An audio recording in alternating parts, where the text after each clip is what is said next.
And I will shew wonders in heaven above and signs in the earth beneath, blood, fire, and vapor of smoke. All right. Shalom, shalom, Israel. Shalom. I'm going to start by giving all glory and praises to we the brothers of God, Tampa, Florida, from the camp prophets of Babylon. I come Lord, I never go with an edifying camp. All right, y'all want to say that I was an apostle, great wisdom, teaching well, peace and blessings to the brothers of Christians work, and teaching charity to the scattered abroad. All right, and as you know, throughout the week, man, some troubling things have been going on. All right, but we're going to get into the various topics. All right, going into the things that happen throughout the week. All right, so let's bring it back. This is the book of Acts, chapter 2 and verse 19. It says, and I will shew wonders in heaven above and signs in the earth beneath, blood and fire and vapor and smoke. And the sun shall be turned into darkness. Acts 2 and 19, and I will shew wonders in heaven above and signs in the earth beneath. All right, so hey, the Lord is So I can bring back one more time. It says, and I will shoot wonders in heaven above and signs in the earth beneath. Right, and we see how about showing signs in the sun, the moon. All right, we have these eclipses coming up. All right, and in the earth beneath, we have these earthquakes, these different things going on, man. Okay, so the Lord is showing His Spirit in His earth by the signs that He's showing for the great and coming day of our Lord Jehovah. Yeah, that's a wonder. You're gonna see people looking up with glasses on and shit, wondering. Wow, this is a great thing. Wow, this is a big thing. You actually had, I believe it was a prison in New York, was it? They're trying to sue because they didn't want to let them watch the eclipse, man. Okay, because this is a great thing. This is a wonderful thing well, mainly in America, because America's going to experience totality, which is complete darkness, across the several states. Okay, one of their states was one of them where the prisoners wanted to observe the solar eclipse on that day, which is actually the time that they get free time in the yard or whatever. But they told them that they can't. They're going to consider it like a business day or a work day or something like that. And they're going to keep it aside when the eclipse. So they sued them for it and they won the settlement. That goes to show you this is a wonder where everybody's desiring to see this thing in the sky in the heavens, man.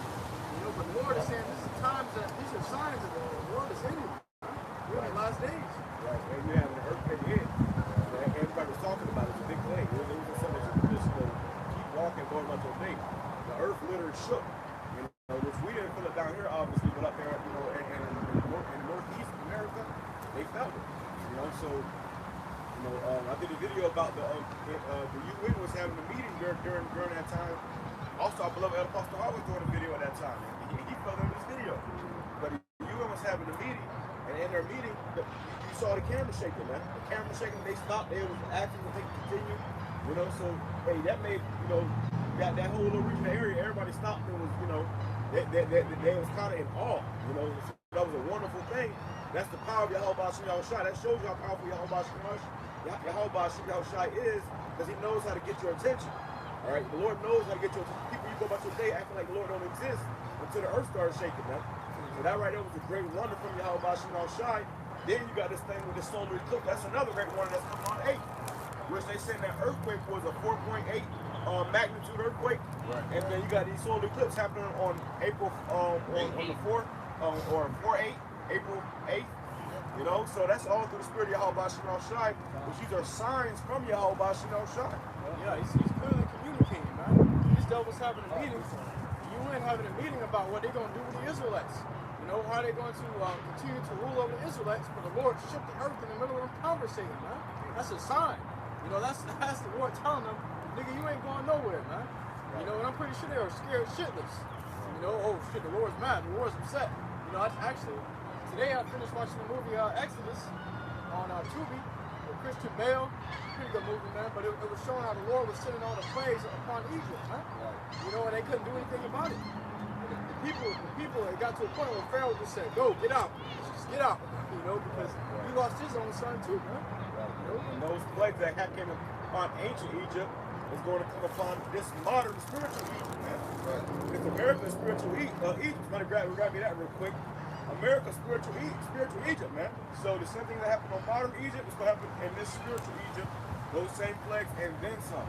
All right? And then some. Go ahead. It goes on to say, blood and fire and vapor of smoke. It says the sun shall be turned into darkness. Oh, Slocky, if I'm going to add too, it wasn't just one earthquake in, in America. It was earthquakes all over the world. Right. Days prior, that day, probably right now, shit, in Taiwan, all over the world, you got earthquakes, man. Right. Yeah, 7.8. And then they had a tsunami warning. Yeah. They was worried about it. So that's one thing, bro. When you have a disaster, you have the initial death and destruction of the disaster, but then there's more death and destruction after the disaster, from the after effects of that disaster. And you can't predict The tremors, right. The whole earth just like, it ain't sitting still all day. Then they say how, you had, it wasn't just one earthquake, you had the tremors, and then you had more earthquakes after that, man. The people were spitting on the ground all day, and let me tell you something, New York, hey, that's just a great city, man. That's a big city. I've been to Manhattan, and you literally are encompassed by a concrete jungle. So when the strong enough earthquake hits that place, I feel claustrophobic there, man. Because here in Florida, all we see is the sky. In New York, you can't even see the sky. Can you imagine if a strong enough earthquake hit that place, bro? Them buildings are going to cave in, and that's where that place is going to be leveled, man. Right. And you Now imagine 9/11 with every building just collapsing on your head, and you're going to be buried in rubble, man. And when you had it in Taiwan, where it showed you the catastrophic things that was happening there, the buildings collapsing, and collapsing and breaking down. All right, you're showing you what a 7.8 of the earthquake would do, a magnitude of 7.8 earthquake would do. So that was at a 4. What was it? 4.8. 4.8, and that did how much Everybody felt it, right? Usually you get an earthquake, but you don't really know about you don't know dug it or not. Right. This earthquake, everybody knew earthquake because they dug it. Right. So that was the security all of us. I was trying to tell people like, hey, and they said this is going to happen around and during that eclipse. There's going to be earthquakes. There's going to be all types of things happening in the earth, man. We're showing you that the Lord is visiting this place. He's about to turn things up and really start putting people to death. Right, and that's the Lord showing that He's shaking everything, about to shake shit up, man. All right, and before you know it, everything that you used to know how it was going before is about to turn around, man. Right, and it's about to turn around in the worst way. Hey, well, I follow this Instagram account that the other Demotion Pop had put on one of his videos, man, and he was. Listen, the account was showing you all things happening in the earth, and it said blood and fire and vapor and smoke. Bro, you got forest fires, you got goddamn earthquakes, you got tsunamis, you got floods, you name it. The Lord is destroying this place, man. Right. The Lord is pissed, and He's destroying this place. And this is how He's visiting the earth, because really it takes those angels, death angels, to do these things in the earth, man. Right. So this is how the Lord is visiting the earth with this great death and destruction. So as you've been bullshitting and playing around, you need to start taking this thing seriously, man. Because at the end of the day, when all hell break loose, if the Lord ain't got you, then nobody got you, bro. Right. And you said something beautiful, because you said that it didn't just happen in one area, it happened around the world. Which shows you that the Lord, when you set an example, He's gonna make it on a worldwide scale. He's gonna make it where it was known to everybody. Just like His word being known to everybody, the destruction that we're gonna bring upon His person is gonna be known to everybody. You see? Hey, and you gotta understand that this is prophecy, man. Earthquakes happening in diverse places was fucking over the mountains, man. So these are the signs that the Lord is putting down, showing you that we're in the current end time. Right? It's about that time. You know what I'm saying? Because you get earthquakes at different places. You got the whole thing with the rumors of wars and shit, man. You don't know what's about to pop off next, man. We got the April 8th thing. Nobody knows what's going to pop off then. But everybody feeling that. Everybody feeling that something's going to happen on that day, man. And they say it's gonna be blackouts. You got what they call people National Guard? No. But people who play who mess with the internet and hackers. What do you call them? Yeah, cyber attacks. All right, hey, you got the thing with CERN. Okay, with CERN, man. So supposedly, man. All right. Well, yeah, CERN going to fire back up and during the eclipse. Yeah. It's my national time about shooting rockets at the damn eclipse. There's a lot of stuff about to go down, man. All right, and if you're not paying attention, it'll make you off fall. Right. But see, Scripture says you're not in the same place. You know what the devil's doing, and we watch the devils, man. So when it comes down, when it comes to play, we ain't gonna be surprised. We ain't gonna be in awe and shaking up. We gonna know this is the will of your home, boss. Shot. That's right. There was even videos. coming out. Our brothers posting white rings and stuff. They Right. talking about CERN getting ready to open up portals. Yeah, right. Already opening up portals, man. All right. These Well, portals. it's like they already came out how they was talking about how we had demon entities coming through these portals. Man. See, people now got fucking demons on them, bro. Everybody out here got demons on them. Why? Because they already wicked. Okay. But then now this nigga opening up portals to summon spirits out here, so you know you gonna start seeing a lot more shit going on in the earth, man. This might mark. This is gonna mark the fall of America, man, and the miraculous ways. I want to add on to that too. The brother was saying, remember how the Lord goes on to say that we ain't seen a time like never before. All right, it's gonna be a time like never seen in this earth in history, man. Okay, and when Esau allowed these demons to come in, really how much you know, trying to these demons to come in through this portal. All right, that's when this earth, you know, a different spirit, like a bondage spirit. All right, ultimately, these people get ready to go, you know, fight against each other, man. Right. All right, get this lock against the spirits round up. Because we understand that people might be out here eating each other, ravishing each other, you know, actually going haywire, all right? And these spirits are going to turn these people up. Okay? Right. And it's But look, you got that movie coming out, Civil War. Civil War is coming out too. That's coming out what? The 12th? Right after. So you got to understand that this devil, hey, this Esau used to predict this programming, man. A lot of these things that he shows you when he puts in these movies, he's coming up with it, he's doing it. He's putting it in front of your face and he's reading it up as entertainment. right. And these things are happening, you know, simultaneously, man. Like it's happening right after another. Like it's been getting worse ever since, man. You know, like yeah. If you notice as well, so like if you notice, you look around and you see that everyone's oblivious to the things that's happening in the world as today. You know what I'm saying? It's like they're all under hallucination or a ritual. Under a spell. Under a spell, man. You know, so they're oblivious to the signs and things, and to where they think that when the eclipse comes, they come out there just to watch a little show and shit, man.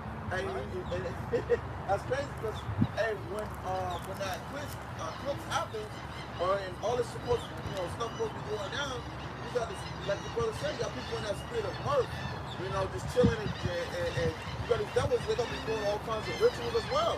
You see, so it's a lot of demonic things that's gonna be going on as well as spiritual. You see, and you know, at my job down by where I work at, man. You know, every day I work and I do my little routine or whatever. I see the mindset of these people, and it's completely in folly. It's completely like lost. You know, nobody's paying attention or no one's caring what's about to come down. And it just shows that when these things pop off, dramatically happen, these people are not going to be, you know, they're going to take them off guard. You know, it's really talking to Jake, man. And so he goes like 10 over different miracles. Because Jake got demons on him, man. All right, to where they can't see what we see, man. They can't know what we know because they're under a sleep. They're under a deep, dark sleep. And they just think everything about fun and games and giving it to marriage, like how they having the whole marriage ceremony over there. You know, that's how it was in the days of Noah, man.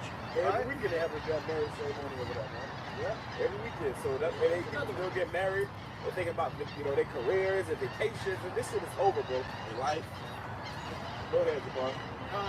It says, the sun shall be turned into darkness and the moon into blood before that great and horrible day of the Lord comes. It says, and it shall come to pass that whosoever shall call on the name of the Lord Jehovah shall find. Oh, Slakia, we recently had a blood moon. I was just thinking that.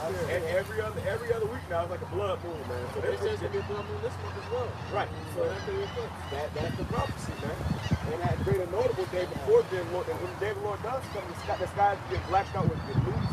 So hey, this right here, these are signs and omens of what's to come. You see the sun getting blocked out now. Pretty soon come a day where the sun will get blocked out with fucking ICBMs, man. Right. You got Russia preparing to him. He said himself. He said, we're not building these streets together. We plan on using these streets. So, and their heart's desire, they want to see America be destroyed. And Putin just said that he had some shit that was going to be able to melt the concrete for nothing. Nah, that was him, you know. He wasn't bluffing. He said, I ain't bluffing. I'm not bluffing. So the mother said he got shit back up the concrete. You know how Jake talk. Right. Nigga, I got some shit back the house shit. He said, you got some shit back there. He got the concrete. He said, and I'm not bluffing. You know, I ain't fucking around. I'm not playing. His heart's desire is to burn this place up. And we know that he ain't bluffing because it's Bible prophecy. Russia's going to have a huge hand in America getting nuclear ICBMs, man. And it's going to happen. And if I may add, the analogy that the brother made, that's like Jake, have an optional hood. Your op will tell you, hey, I got this, but don't ride on this block. It's gonna get serious. I got that street sweeper. I got the street sweeper. Me and the girl, me and you probably going to that, but really, that's the Lord speaking through Putin, man. The Lord made Putin say that. He said, and I'm not bluffing. I got to see the concrete, and I'm not bluffing. That's not Putin talking. That's Yahweh speaking through Putin. Yahweh onto the chase. They were speaking through Putin with those threatening words like, yo, I'm putting up the concrete. I'm going to make the concrete, yo. You know, see that play that game, the floor is lava? Well, the floor is literally going to be lava here in America, man. This is going to be the lake of fire. All right? Hey, that's crazy because, hey, when he said shit, man, he said it like you got a little flavor to it, too, man. Hey, that's the spirit, bro. Hey, when it comes down to the countdown, when shit happens, man, all right, hey, you gonna know that how much you gonna shot put the spirit on push those buttons, man. Right. Hey man, you start to see, like the brother said, you get blood moons every month now. You know what I'm saying? That's really the Lord speaking to his prophets, man. You know how you got that one friend you can just give subliminal message to and they don't understand, but no one else understands, man. Right? It's inside jokes that no one else understands, but the prophets of the Lord understand, man.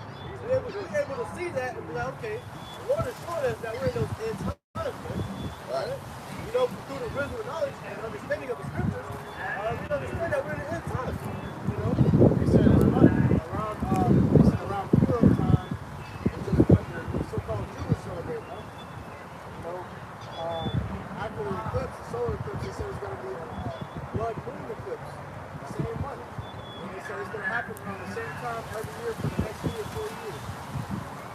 Blood moon eclipse. Look, if I may add, I was touching back up on the back when the brother Alphon said about the moon being darkened out. Hey, that right there, like the brother was saying, it's a foreshadow to these groups. Okay, because how you talk about the Christians, everyone wants to see this, man, because the spirit of the Kabbalish shines in the earth. People know that this world's going to be over. Something is coming. Okay, and the moon is going to be blacked out very soon. Ultimately, the next time it's happening, because they say this is very rare. Ultimately, your higher rock is out the next time it's happening. The moon should be getting blacked out with nukes, man. All right, we should be getting out of here. Yeah, Lord, we out of here. We out of here. This is not going to last much longer, man. Not really long. Right. Where's your scripture? this is Luke. This is Luke chapter 21 and verse 25. The NOT version, it says, and there will be strange signs in the sun, moon, and stars. And here on earth, the nations will be in turmoil. Yeah, the nations shall be in turmoil. And you already got talking about solar storms and stuff. It is all the will of the whole I shut this place down, man. You got people still enjoying themselves, partying, open music playing. This is Lord about to shut all this shit down, bro. Everybody's gonna learn the fear of Yahweh shot. These nations are gonna be in turmoil. You know? Go ahead. Yeah. Turmoil. It's a noun that says a state of great commotion, confusion, A or state of great commotion. You see? And confusion. People gonna be confused. They're not gonna know what's going on. They're going to be seeking the prophets in that Right. way. And you know what's crazy is I was watching the brother from the Jersey Saints camp. Brother was going into it how when the earthquake happened, you know how he was doing child support meeting with his ex-wife, and she was trying to give him money and shit, being a demon. And the brother said he was stressing about it, and the Lord had postpone the court session, man. So hey, the Lord cut that shit short. Call away the whole bunch of stuff. Shows the Lord is with his men. But I saw on this comment board somebody saying, "Hey we out in New Jersey. I'm over here."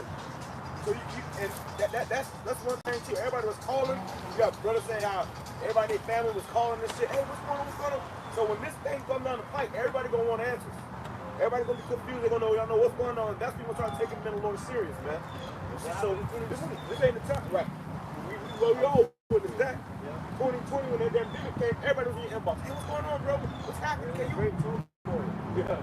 Right. It goes on to say, it's crazy because it says more disturbance, tumult, agitation, disquiet, and then this is the major part. It says mental turmoil caused by difficult decisions.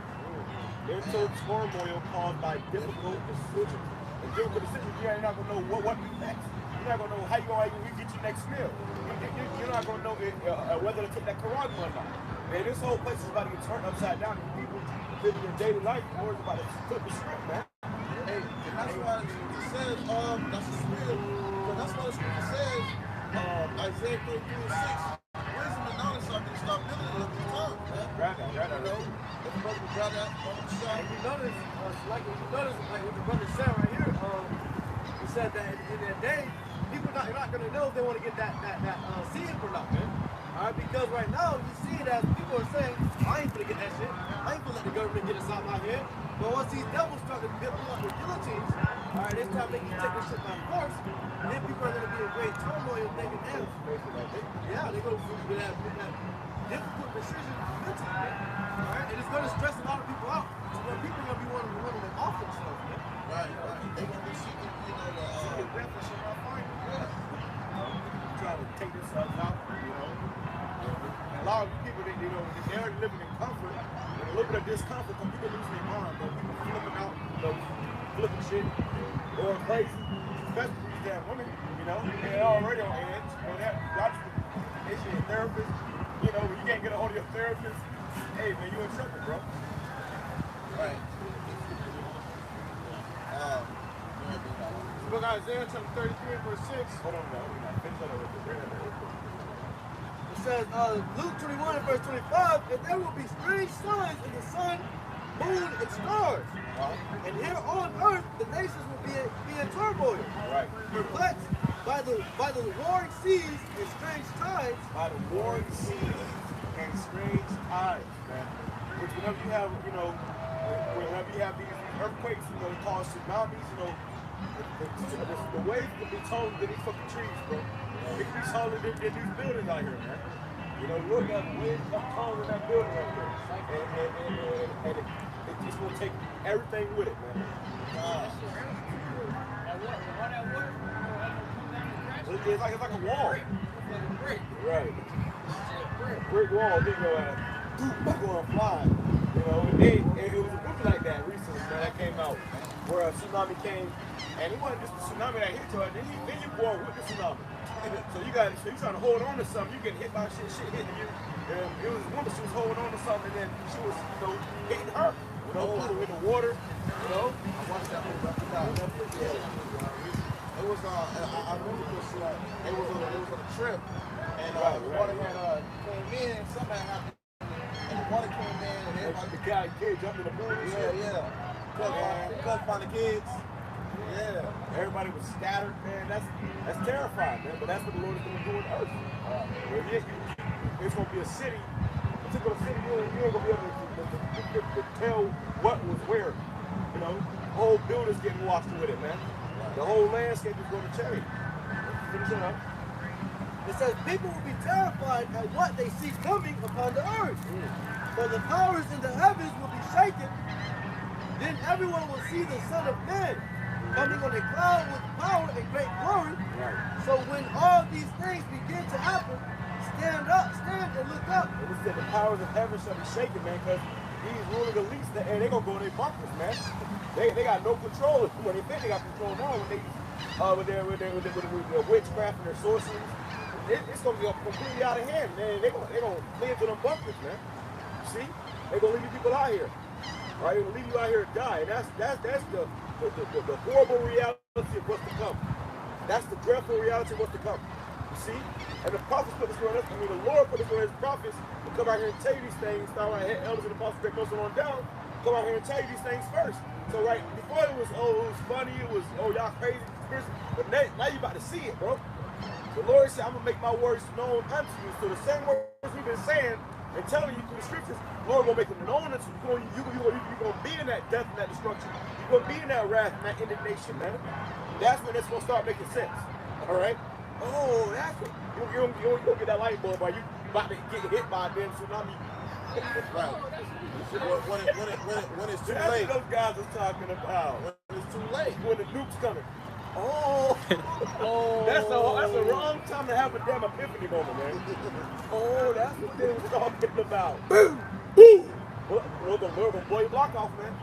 That's it. That picture says that as well. It says your last thought. This is how you know a prophet has been among you. You shall know that a prophet has been among you. That's when everybody gonna realize, oh, those were the prophets. You see it. Words was true. And if I may add to it, and Brother made a beautiful point because that's It's slucky real quick. But then you're gonna see the same brothers getting beat up into them ships. You know, so you go, boo! You know, go start. What you gonna say, brother? I was saying, and I was adding to it too. I was talking about the spirit of this. He's going back into the book. They added, it's been up there for a little second now, I believe for like 2 weeks, but they added 2012 back on Netflix. Okay, and they've been adding like these apocalyptic movies on Netflix. The one that stuck out to me the most again is 2012. Alright, because in 2012 they also show you too how the stuff had to go down the fight. The important people, they were calling each other, hey, get my daughter on this plane, get her here, we got a bunker for her, or get her to the airport. Alright, and that's how this is going to be. While the world, and it's oh my, that's just weird because there were earthquakes, and the earth was breaking up in many different parts, and people were calling each other trying to figure out what was going on all over the world. And people were trying to, the elites, the rich were trying to escape, okay, but only the ones who were destined to be saved got saved, man. Yeah. They got something where, on the top of natural disaster and chaos, that the military gonna come to your door. They're gonna grab people who are gonna be important to the next, into the world to come. So if you're a doctor, if you're an engineer, you know somebody that's useful to the society, they're gonna pull up. Hey, you gotta come with us. With my family, oh no, they can't come. Only you can come. What? No, I can't come. Whoa. We are under command from forces to come. So they gonna take you, put you in a bunker, take your whole family, your rest of your family, let it die, man. You see, so that's what he's talking about these last days. You'll start, if he already got everybody put where they want to put, where they want to be at, man. What happened to that flood? That flood, it's up for Christmas.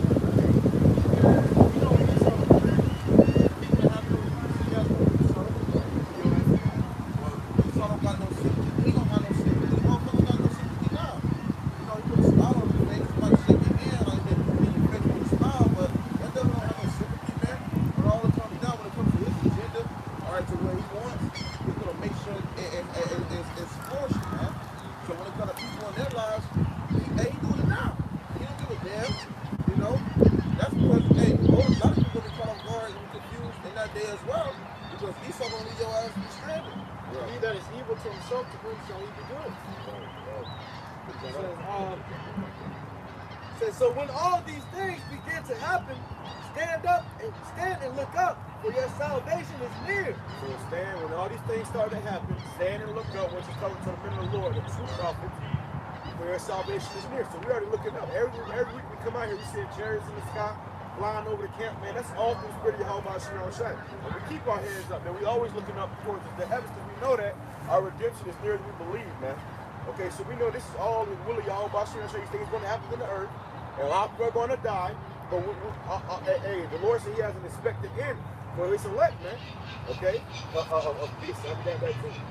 But what's on that? That's expected end. Now what y'all got? Let me grab this real quick.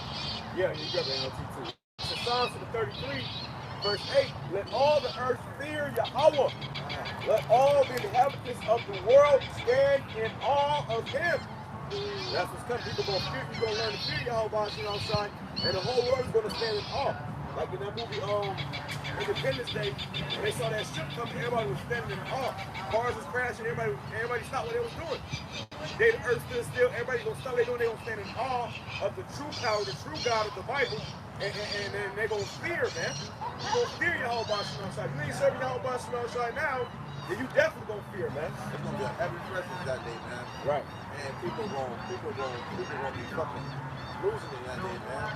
They're gonna be fearing. That's why, hey, that's why the Lord's to be feared, man. All right, because, hey, man, we're gonna make statements and examples out of people, man. Right. You know, and when you see it, that's how you gonna know, hey, how about you outside of doing these things, man? Right. As we see today with coming these earthquakes, with coming these tragedies that's coming upon this place, you know, that's what, hey, brothers fear these things, and as well as it's a faith booster to us too, because like the brother said, we almost out of here, man. You know, we at the end of this race. It's better for the end of the day than the beginning. You know, imagine this being the beginning of Esau's rulership. You know, hey, on my comment board, somebody had a question. They said, "Do you keep the Jewish Sabbath?" All right, with Jewish, ish means to pertain to. Those are apostles. The real Jews are the so-called Negroes here in America, which they keep the Sabbath Saturday or Friday sundown to Saturday sundown, which the Sabbath is determined by the new moon. So every new moon, the Sabbath changes. So we keep the Sabbath according to the new moon. Answer your question real quick. All right. So that's to Panda 30. Wow. Panda 180. Block it. Go ahead, man. Well, back to what I was saying. So hey, the Lord's to be feared, man. You know, when these things happen, this is the Lord making an example, man. That was it on that. I got expected it. I got expected it. This is Jeremiah chapter 29. This is Psalms 34, verse 2. My soul shall make her boast in Yahweh. The humble shall hear thereof and be glad. Oh, magnify Yahweh with me, and let us exalt his name together. I sought Yahweh, and he heard me, and delivered me from all my fears. So we seek Yahweh watching our shine, and he hears us, he will deliver us from all our fears, man. When we see these things coming, we tell you these things coming, but we have no desire to be caught up in these things coming. You see? Right. So seeking Yahweh watching our shine, we pray that he deliver us from all of our fears, man. Right. You know? Right now, we're both the way you about to bring out next. But I said right now, you know, we crying out right now, man. You know, brothers crying, we signed, all right, we need to, you know, we need to be safe from this place, man. Right. You know, we praying and hoping we be a little light, okay? But hey, the Lord hears our, you know, the Lord says, we hear the prayers of the righteous, man. All right, so we praying and hoping to get the hell up out of this place. Right. So hey, and plus, out of all that, we fear you, how about you outside? Right. So with that being said, man, the Lord is not gonna let his man down. People said the fear of the Lord is the beginning of understanding. Maybe the beginning of wisdom. And you got to first come to fear the Lord. You don't fear the Lord, then you know, hey, man, get through. All right, it all starts with the fear of the Lord. And the scripture says the Lord loveth them that call for wisdom. And my brother brought out, you obtain wisdom through the fear of the Lord. So it all starts with that first. You know, that's a strong foundation for a man's walk. It's the fear of the Lord. How about you know, Shana? Because you're gonna do the best you can. Please, man. You ain't gonna try to transgress. Okay, you're gonna repent. All right, you're gonna turn from the wicked ways. All right, that's where wisdom comes in. You're gonna see why he told you to keep the ways he told you to keep them. Right, because it's a guidance to us, man. You know, it directs us how to do right and wrong. You know. This is Psalm chapter 34, verse 7. The angel of Yahweh encampeth round about them that fear him, and delivereth them. So the Lord puts a protective hedge of angels around them that fear him, man. You know, so if you're in the truth, you're really trying to do the work of the Lord, man, serving the Lord, okay, pleasing the Lord, this way he's going to put angels around you that camp around you to protect you, man. Right. You know, they always go, hey, this is a trap, that's a trap. Don't walk this way, don't go that way. You know, you were this, you were that. Yeah. That's what we always see the angels, man. We out here teaching every Saturday, and every camp now, we look up, we see in chariots, man. Every camp for the past what? How many camps? We chariots, man, flying over the brothers, man. But that shows you the angels are camping. That's why we come out here and we go back home safe and sound. No, you know, no problems, no issues. Because your whole boss on our side with us, man. And we truly believe that. Right. Hey, and the beautiful part about it is, even when brothers even when we not here at camp, man, when we at home going about our day throughout the week, hey, there's things that happens that the Lord's always there to protect his men. You see, you might have a situation, quick little testimony. I was driving a car, I was on my way to work, and I didn't see this car coming the way I was turning, and it was one behind me, but the one that was on the left side of me, it had grown like fast. I was talking to the beloved brother in the park, and before I knew it, I was like, yo, this car got up on me, on my eyes. I'm like, damn, how the fuck? I didn't see it. And I was starting getting off road, personally, I was watching outside because in reality, that would have been a car accident, man. Right. And it was because the car was speeding, they weren't paying attention to me turning. I was in the right of way. So it was a spirit, man. And we don't all experience these different type of situations where the Lord has protected his men that fear him. Yeah, and the Lord, they call it near-death experiences, man. You might be about to make a step, and the Lord make you stop and think about, look somewhere, and then right there something fall and drop. Yeah. You know, or you might be about to, you know, go this particular way, and then somebody comes and, you know, knocks, you know, something down right in front of, you know, the Lord, that's the angels, bro. Right. That's the angels. Hey, making the way out, you know, having mercy upon you. Because a lot of people die every day, B. Niggas die every day, B. And the truth be told, the reason why we still because the Lord got angels protecting us, man. Because even us being in this truth, these demons want us all the much more. You got demons trying to plague brothers, trying to throw brothers off, trying to knock brothers off, trying to bug brothers out. And it's all through the spirit of Yahweh Shah we still here in our right minds, man. That's the thing. The Lord showing you that He still deals with you, man. All right, you go throughout your week, man. You know, you catching hell. You know, certain times of you like, damn, bro. You know what I'm saying? The Lord will show you, man. All right, the Lord will do some miraculous things to let you know that He's still here. He's still watching, man. All right, and Amen. My scripture says, bless at thy afflictions, man. All right, because that's how you know the Lord is still there. The Lord give you different type of diverse afflictions, man. All right, that's for a reason. Right. You know, to build your character, to build you, man. Right. You know? This is Psalms 34, verse 11. Come, ye children, hearken unto me, and I will teach you the fear of Yahweh. That's speaking to Israel, man. I ain't speaking the whole world. So come, ye children, hearken unto me. You know? So the world was talking to Israel. He said, listen. Okay, how was he speaking to the heart? Through his prophets. How was he speaking? Through his prophets. They walk past us and say, dude, I'm going to keep you important. Okay? You don't realize that we just delivering the message. Right. Okay, we just the mailman. Don't hurt the messenger. Right, don't shoot the messenger, man. You know, because the message, hey, he that sent the message is greater than the messenger, man. Right. So there's going to be consequences for denying, for rejecting that message. You know? Right. You know, whenever, you know, a king sent a messenger, you know, it was, you know, like in the movie 300, take the messenger down the damn hole. And you ain't supposed to do that, man, because, hey, then the king that's coming, he gonna come with more wrath. All you want is, you know, you can't hurt the messenger, he's just a messenger, you know? But that just go to show you, bro. So the Lord, the true king is coming, and we are his ambassadors, his messengers, man. Telling you what he want to say, what he want to say before he gets here. He ain't gonna come out and say it to you, he ain't gonna crack the sky and talk to you personally. So he sent us here to do it. And that's what Paul says right there. Right. To have a message being sent to you before that wrath comes, or before you can stir up so much till that wrath comes, you know, that right there is a sign of mercy itself. That's why the Lord says he stretched forth his hands, all right, and how he's doing that through his men is out the highways and hedges, you know, to rebuke you, to help you, to guide you to come into this, you know, those ones that listen to this, all right, but because Jake's so hard-headed and they don't want to do it, they do what they want, so now you got to get a spanking. Right. You know? It's like a father telling you, look, I want this chore done, and I want to get home. Before I get home. And you got to check this, you only half of it. You say, fuck the rest. You see? You got to make your ass out of your belt. Right. And you be likely to get a belt.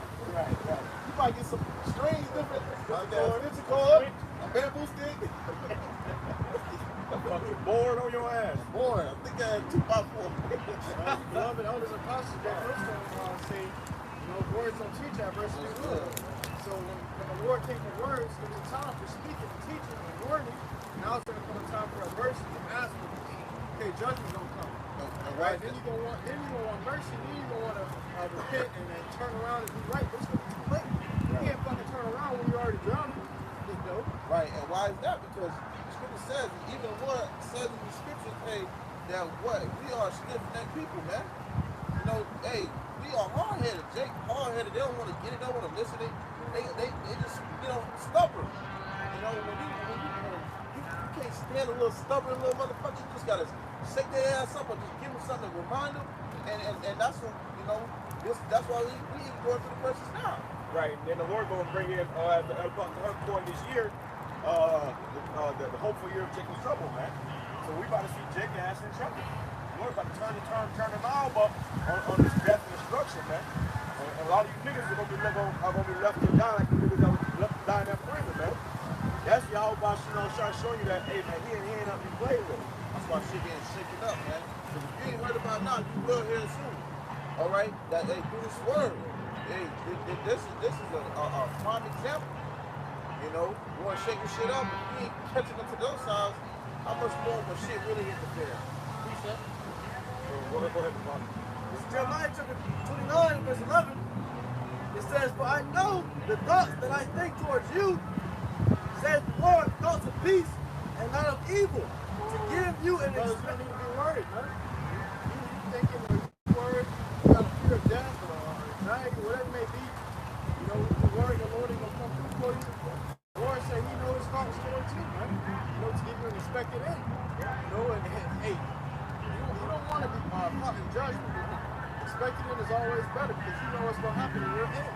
You know, the Lord, hey, you want to get beamed up in the chariots, man. The Lord want to be saved from the destruction. You know, not everybody gonna taste of death. Not everybody gonna take a lot of death. You know, there's gonna be men that's living today that will be living in that day as well, man. That's gonna be living forever. You know, they won't have to taste of death. They're just gonna see the transition and change of bodies. You know, It says to give you an expected end.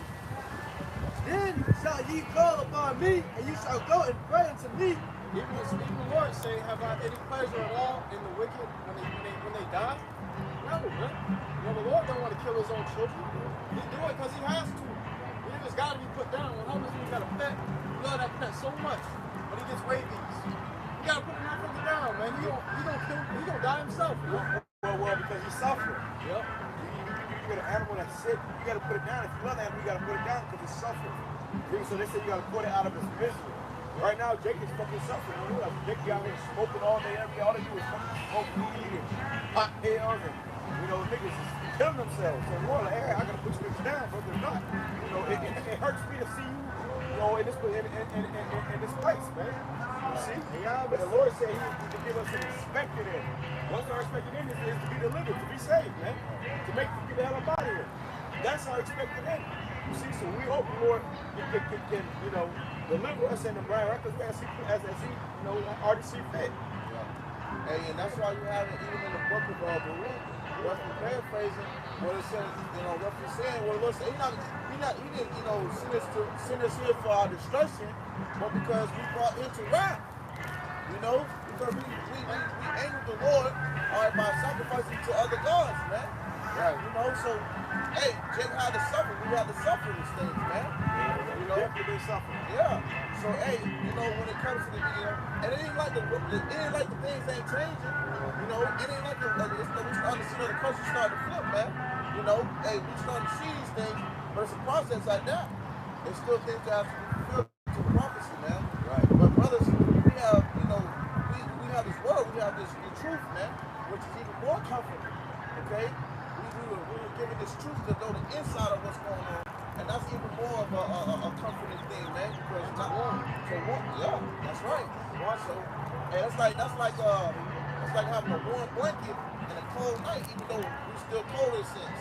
You know? It says, then shall you call upon me, and ye shall go and pray unto me, and I will hearken unto you. And ye shall seek me and find me. You'll seek the Lord and find the Lord, man. You know, hey, you doing the right thing, you know this truth. Okay, you serve the Lord, and when you pray, guess what? Your prayer's gonna be answered. Because Yahweh said, whatsoever you ask in my name, it shall be given unto you, man. You know, so you ain't gotta worry about your prayers failing in the time of need. That's all you gotta do is believe, bro. All you gotta do is believe. Only believe. You gotta have patience, man. You gotta be patient, man. Alright? Be able to suffer, man. Alright, because God's not gonna do it on your time, He's gonna do it on His time, man. You know, so and a lot of times, you know, brothers catch a lot of hell, man. Certain weeks, certain months, you go through hella, you know, a lot of hell, man, more than usual. Alright, that could be the Lord just telling you to pray unto you, man. Alright, Lord hasn't heard from you in a minute, man. So Lord needs to hear from you. You know what you want, man. He's the one telling you to hear. Exactly. You get a lot more hell in you just for you to come to Him, man. Alright, just so you can come to Him with a humble spirit, a big spirit. You know, because when you catch hell, man, you're humbled, man. Right. Alright? You know, you're not crying from there, all that shit that you had, you lost it. Now you just want the Lord to come help you to be able, you know, to save you from the shit that you're going through, man. Right. Alright, so you're humble, man. Hey, you know, that's beautiful, but they said made a good point. You know, he say, hey, man, the Lord like, hey, I ain't heard from him in a while. Hey, put some hell on the door. Yeah. Right. You know, then he gonna call me again. He ain't call me in a minute, you know, so you know how you got kids, you know, and your kids start growing up, they don't call you no more. As soon as they start catching them in, they get in a little trouble. Wow. They call their parents again. Dad, Mom, Dad, you know. So that's how the Lord is like for us, man. He said, hey, I ain't heard from you in a while, man. You know what? Tell them, put some hell on his ass. Sure enough, tomorrow, right off the hook. You know?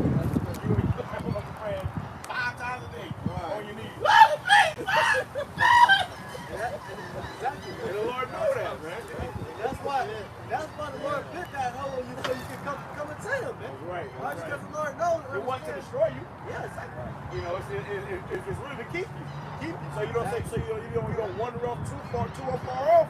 I'm out here now putting you that and what? And that's to remind you in captivity too, man. Right. You get reminded that you're in captivity, that this is not your kingdom, man. Right? Because before you probably, a lot of shit will go your way. So you feeling good, man. So sometimes you might forget to pray, or you might forget to do certain things. But now when you catch that hell, you start being reminded like, damn, I'm really in captivity, man. This shit ain't fun.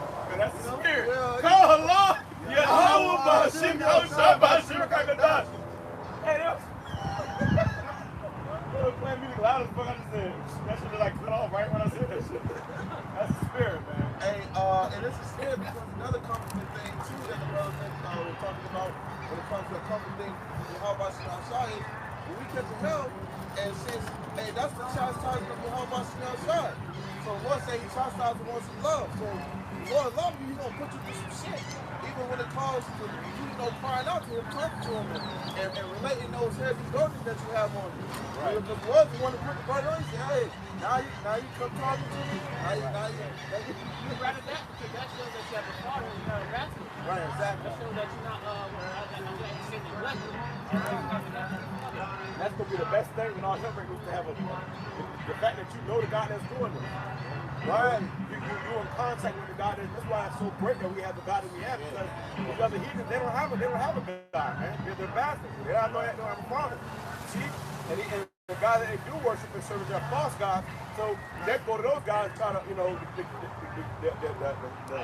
avoid this wrath. But we go to the God that's causing the wrath, man. Right. Our God is the one that's doing these things. So that's a power in itself. Precept. And power of Abraham, Isaac, and Jacob. Right. Think about it, man. The days we're coming into, man, you're going to be doing a lot of that praying, man. All right, you're going to need it. You know what I'm saying? Because it comes to a time when all hell's breaking loose. You know what I'm saying? So you're going to have to keep praying to the Lord and ask for help. And all that's going to do is build your faith up even more because the Lord's going to come through for us. What do you say? Lord say he saved us in the time of affliction. You see?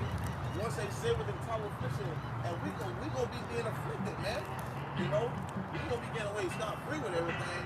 We're going to be catching hell too, but we want to say he's safe in the time of affliction, man. Meaning that he going to be there right there when we call upon him, man. Right. So you might be catching a little hell, then, the Lord deliver you out of it. Right. So other person catching hell, they end up getting stuck there for. Yeah, they end up dying in that hell, bro. Right. It's terrifying. That's the difference. The Lord, because it's just going to be rough for everybody. Even the elect going to suffer. But at the end of the day, the elect are going to be delivered. The righteous shall scarcely be saved.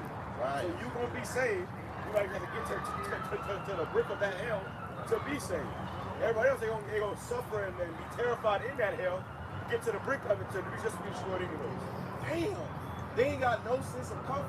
Right. No sense of knowing something going to come through, Right. No hope. No hope. They got no hope. And Lord said he found faith on earth. Right. The Lord will be there when you need him, man. You've done the work of the Lord. You've done your reasonable service. He's going to be there when you need him. And that's a part of us being here for the Lord when he needs us. He didn't even come out here and prophesy. He just come out here and do his work, do your show. We've been up for the Lord. He said, I'm being up for you. It's a give and take. Hey, that's a part of what? Giving your life for your friends, man. The Lord said, if you do what I say, I'll call you friends.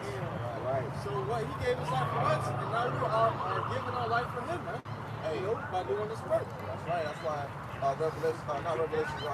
Romans chapter 12 goes into present your body as a living sacrifice. You see? But as well, to add on to what you were saying too, it has slipped my mind, man. Damn, it slipped my mind.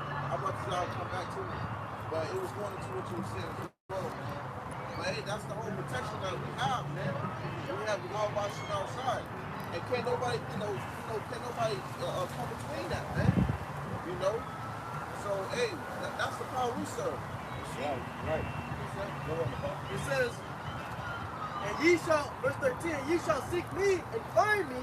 Right, so we have sought the Most High, Yahweh Bashin outside, and we have found him. We know we got the truth, baby. And there's no other truth, but this way we can go back and forth through the Bible. You can deal with Christians with ease. We know it's the truth, baby. So we found the Lord. Go ahead. And quick testimony real quick, man. When I was just a baby, a toddler, I know that age, I always hear about the end of the world and shit.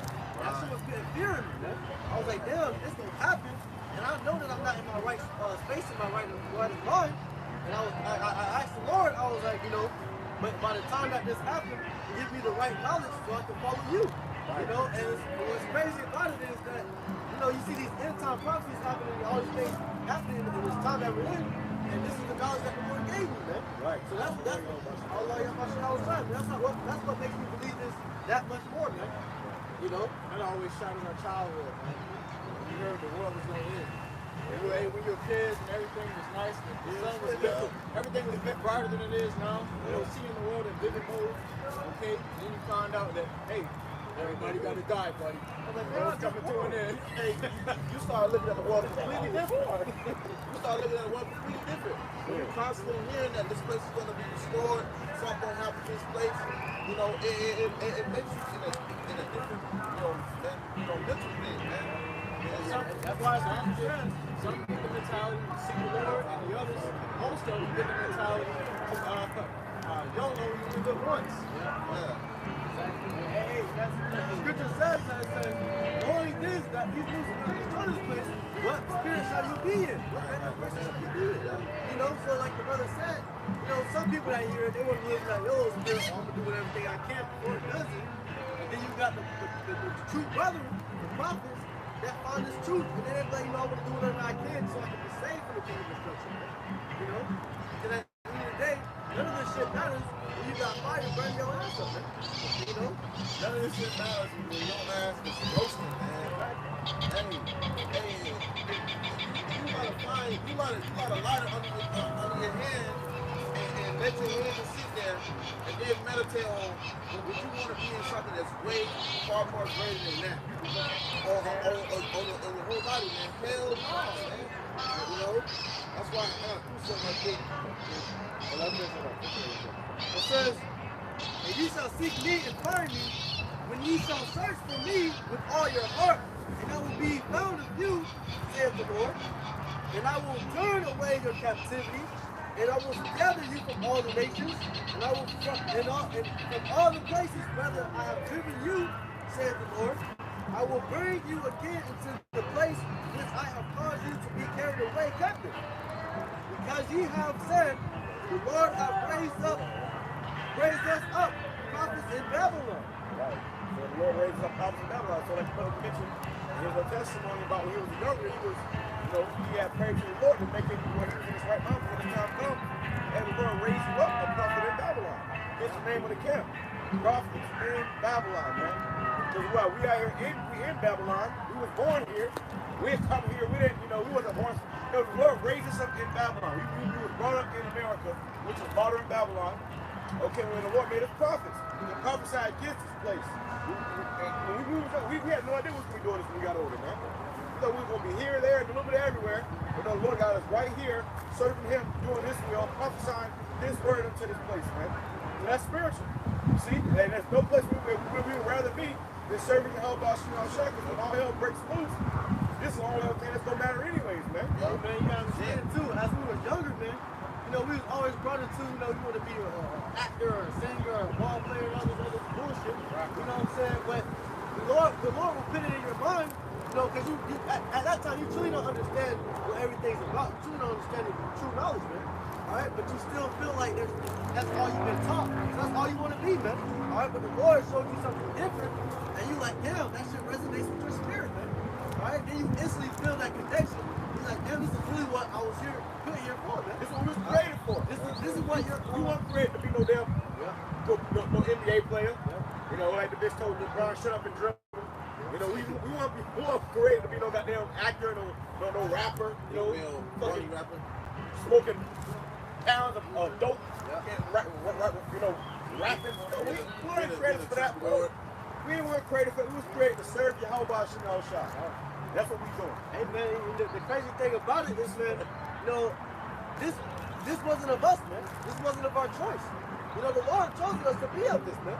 A lot of people come to this thing like, they think that, I chose to be in here, I chose to do this, but it was really of the Lord, man. Right. All right, because the Lord said, I'll lead your path, I'll lead your way, man.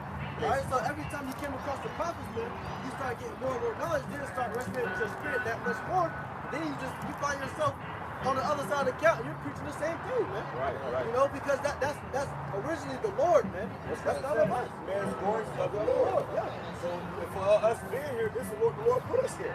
And all we can do is do what we was commanded to do. The Lord put us here to do. Well, we are spiritually possessed, man. The right hand side of the angels. You know, I think our brothers get up some days, but it'll be a once in a long time. You get up and you say, damn, what have I been doing this whole time? You know, it feels like somebody else is living your life, man. You know, you've been on autopilot. Right, you've been on autopilot. You know, like your life has been following the footsteps has already been written, man. Right, you know, every once in a while I wake up in the morning, I'll slow my bed, I say, damn, who's living my life right now? You know? Because hey, you get up and you do lessons, you read and you study. It's like muscle memory. It's muscle memory, man. And you don't just get up and do this from your own mind. It's like another shit. Well, yeah, because anybody got to tell you to do this, man. Right. It's already on spirit to do it. Yeah, it's spirit. The Lord ain't got to come, hey, brother, I need you to. Everybody got to call, hey, brother, why you doing a video today? No, it's already in our spirit. You know, so if you truly about this, it's going to be built inside of you. The spirit of the Lord is already in you. So it's like the Lord just put things in your spirit. Oh, do listen to this, do listen to this, do listen to this, do listen to this. You know, you got to go out to camp, you know, so it's already, you know, it's like, yeah, so you already, hey, you're on autopilot, man. You know, it's already set up in the calendar. Well, everybody's calendar, and your body just, you know, it's acting it out. It's like it's already been written. Body's acting up the righteous works of doing for the Lord, how much you're going to try. And that's mercy, man. Hey, well, look, I put up a little short today, right, about how this government, you know, they want to put a brain chip in your head and they want to, you know, put thoughts into your head. They want to control your thoughts. Lord, you're doing that for us. Right. See, but Esau wants to be a god. He has a god complex. So he figured, oh, I want to do that too. So I want to put a brain implant in people's head and make them do what I want them to do. But the Lord did that with us through the Spirit, man. Right. He got us through the confidence. He got us doing what He wants us to do. You see, so we not here on our own accord. We don't get paid for this. This is all through the Spirit of Yahweh Shalom Shah. Hey, and that's why we all. Hey, that's why I say feel like being on our part because mostly it's all through the confidence. We wake up with the Spirit. Your mind is focused on the Spirit, doing things for the Spirit. Right. Because ultimately we trying to do what? Get right. Ultimately to hey, Lord willing, the more fine fit, man, that we be delivered out of this place, man. So hey, you know, it like the brother says, muscle memory through the Spirit, man. We all we know is to do what's right for Yahweh outside. And you feel more comfort and feeling better in life, period, doing what you gotta do for the Lord than doing some other shit, man. How you know that shit don't matter? How you know it's all of the spirit is because you're constantly denying the flesh. Right. You know, once you come into this truth, the flesh want to do this, do that, and do this. You know, and whether it be going to the club and committing adultery and shit like that, man, that is the flesh, that is the son of the flesh, man. And you rebuke it in the spirit, man. And it brings a disgust to you. Exactly, Russ. What the fuck is this shit, man? And then that makes the spirit increase. That actually grows the spirit. Versus if you give into those fleshly desires, you want to be in the club and you party. Yeah. Your spirit will start waxing lower and lower and lower, man. And then it becomes more of the flesh. Yeah. Or then you become some carnal ass nigga out here, man, roaming around like a damn zombie. Really, because that's what it is with you. You don't come into you don't have this shit of knowledge, you're really dead from the top up, bro. Okay, from the neck up, your ass is dead. Spiritually dead. You know? Twice dead. That's what you don't want, man. And the truth is, everybody walking on autopilot. You're either on autopilot to salvation or autopilot to destruction. Right. You know, the average person is walking his fucking dog, man. You be looking around, and everybody's just been walking dogs. That's one of the most vain things you constantly do. Walk the dog down the fucking field and pick up his own shit, put it in the trash can. The whole fucking day, how you doing? Are you dead for them? A part of your life is dedicated to picking your dog's shit up and walking. Like, that's miserable. You know what I'm saying? Well, they on autopilot. They can't control it. What you did for the Lord? You know, what you did for the Lord. So these people, they start to worship their dogs, man. Right. When they pray for you, the dog is the master. And look, the dog walking. The dog making their ass get out and walk, man. And you know, it's crazy. All that's going on while you got shit being shaken up, man. Hey, the dog is in a better position today, man. You know? Because you had back in the time, the first death, the animals saved, man. You know? But only 8 people were saved. You know, the animals just doing what they were created to do, man. And these people, okay, you're created to serve the Lord. How about you on side? They're so infatuated with all the other things of this world, the creatures more than the creator, man. They worship and serve the creature more than the creator, man. That's crazy. You know, and you gotta understand, one thing about it is there's two types of deliverances, man. Alright? One deliverance into the nukes, you get delivered into the nukes, and one delivered from the nukes, man. You know, and you want to be delivered from the nukes. You know, but a lot of these people, you know, majority of the world is going to be delivered unto those nukes, man. Majority of America will be delivered unto the nukes. And only a few are going to be saved from it, man. Alright? Hey, real. we got something over there. This is the book of Matthew chapter 17 verse 20. It says, and Yahweh said unto them, because of your unbelief, for verily I say unto you, if ye have faith as a grain of a mustard seed, ye shall say unto this mountain, remove hence to yonder place, and it Hey, shall so remove. adventure your faith, man. Adventure to test out your faith. You know? You just, hey, go about your day, go about your walk, and when something happens, that's going to require you to utilize your faith, try it. And believe. You got to believe, man. Okay? Because then the Lord's going to really come through. The Lord say, my strength is made perfect in weakness. Right. So when you need him the most, that's when he's going to show out, man. When you feeling weak, when you down low, when you feel like you got to smile a little bit. And the scripture says, whoever called upon him, and he despised them. Right. You know, so hey, what can you lose by calling upon the Lord? How about you shine? You know, his holy name, you know, in a time of help. He's going to act on his name to defend his name, man. You know, it's quite simple with it, man. Hey, the Lord's true to his word, man. It goes on to say, it says, remove hence to yonder place, and it shall remove, and nothing shall be impossible unto you. Right. And hey, I was going to say, like the brother tells me what I'm saying, hey, you know, test your faith. All right, what can you lose by calling on the names of Yahweh, Bashim, and Shai? So nothing shall be impossible unto you. You call on the Lord in the time of trouble, in the time of affliction. When you serve him, especially, the Lord has that ear for his men. Especially those that are like liking unto the apple of his eye, the Lord is elect, man. All right, so the Lord, he's not going to let his name go in vain. All right. Hey, just want to say too, also, with men, these things are impossible. But with the how about you shot, all things are possible. So like this MOTB, man. If it's just you, it's gonna be impossible, man. It's gonna be impossible to overcome this MOTB, to overcome this time. Hey, you gonna, I think, you know, we're gonna you're gonna fucking have it. Yeah. The body has natural defenses set up to keep it alive, man. It was created that way. Fight or flight. Yeah. You're either gonna fight it or you're gonna fucking flight and run right to it. I'm gonna burn that and get it. That's right. I got a piece off. Go ahead. Romans 13 and 11, and that knowing this, that now it is high time to awake out of sleep, for now is our salvation nearer than we believe. Hey, now look at the time, man. This is a high time to wake out of sleep. Because our salvation is nearer than what we believe. All right, everybody thought we had 50, 60, 70 years here. This generation thought we were going to grow old, man. No. All right, salvation is nearer than what we believe, man.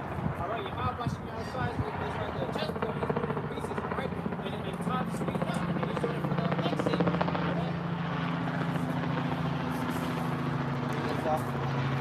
And that knowing this, and that knowing the time, that now is high time to awake. And it said, and that knowing the time, looking at everything that's going on, knowing the time, hey, nukes about to be flying, hey, earthquakes are happening, all right, everybody have eclipses, it's blood moons, all right, people about to be put to death out here, all right, people, the course of the actions of these people about to stand their power, man.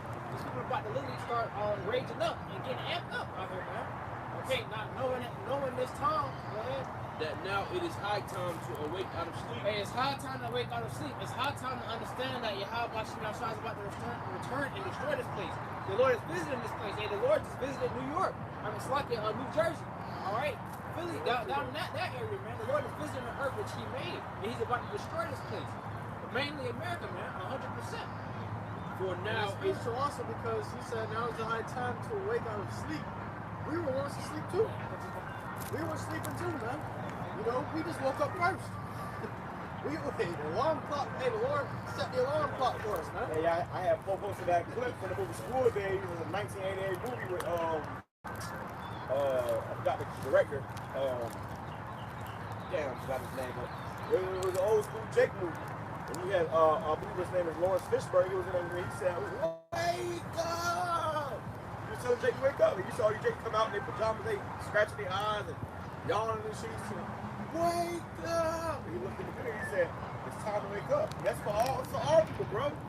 You niggas, you gotta wake up, bro. There's more to life than smoking blunts and rapping, man.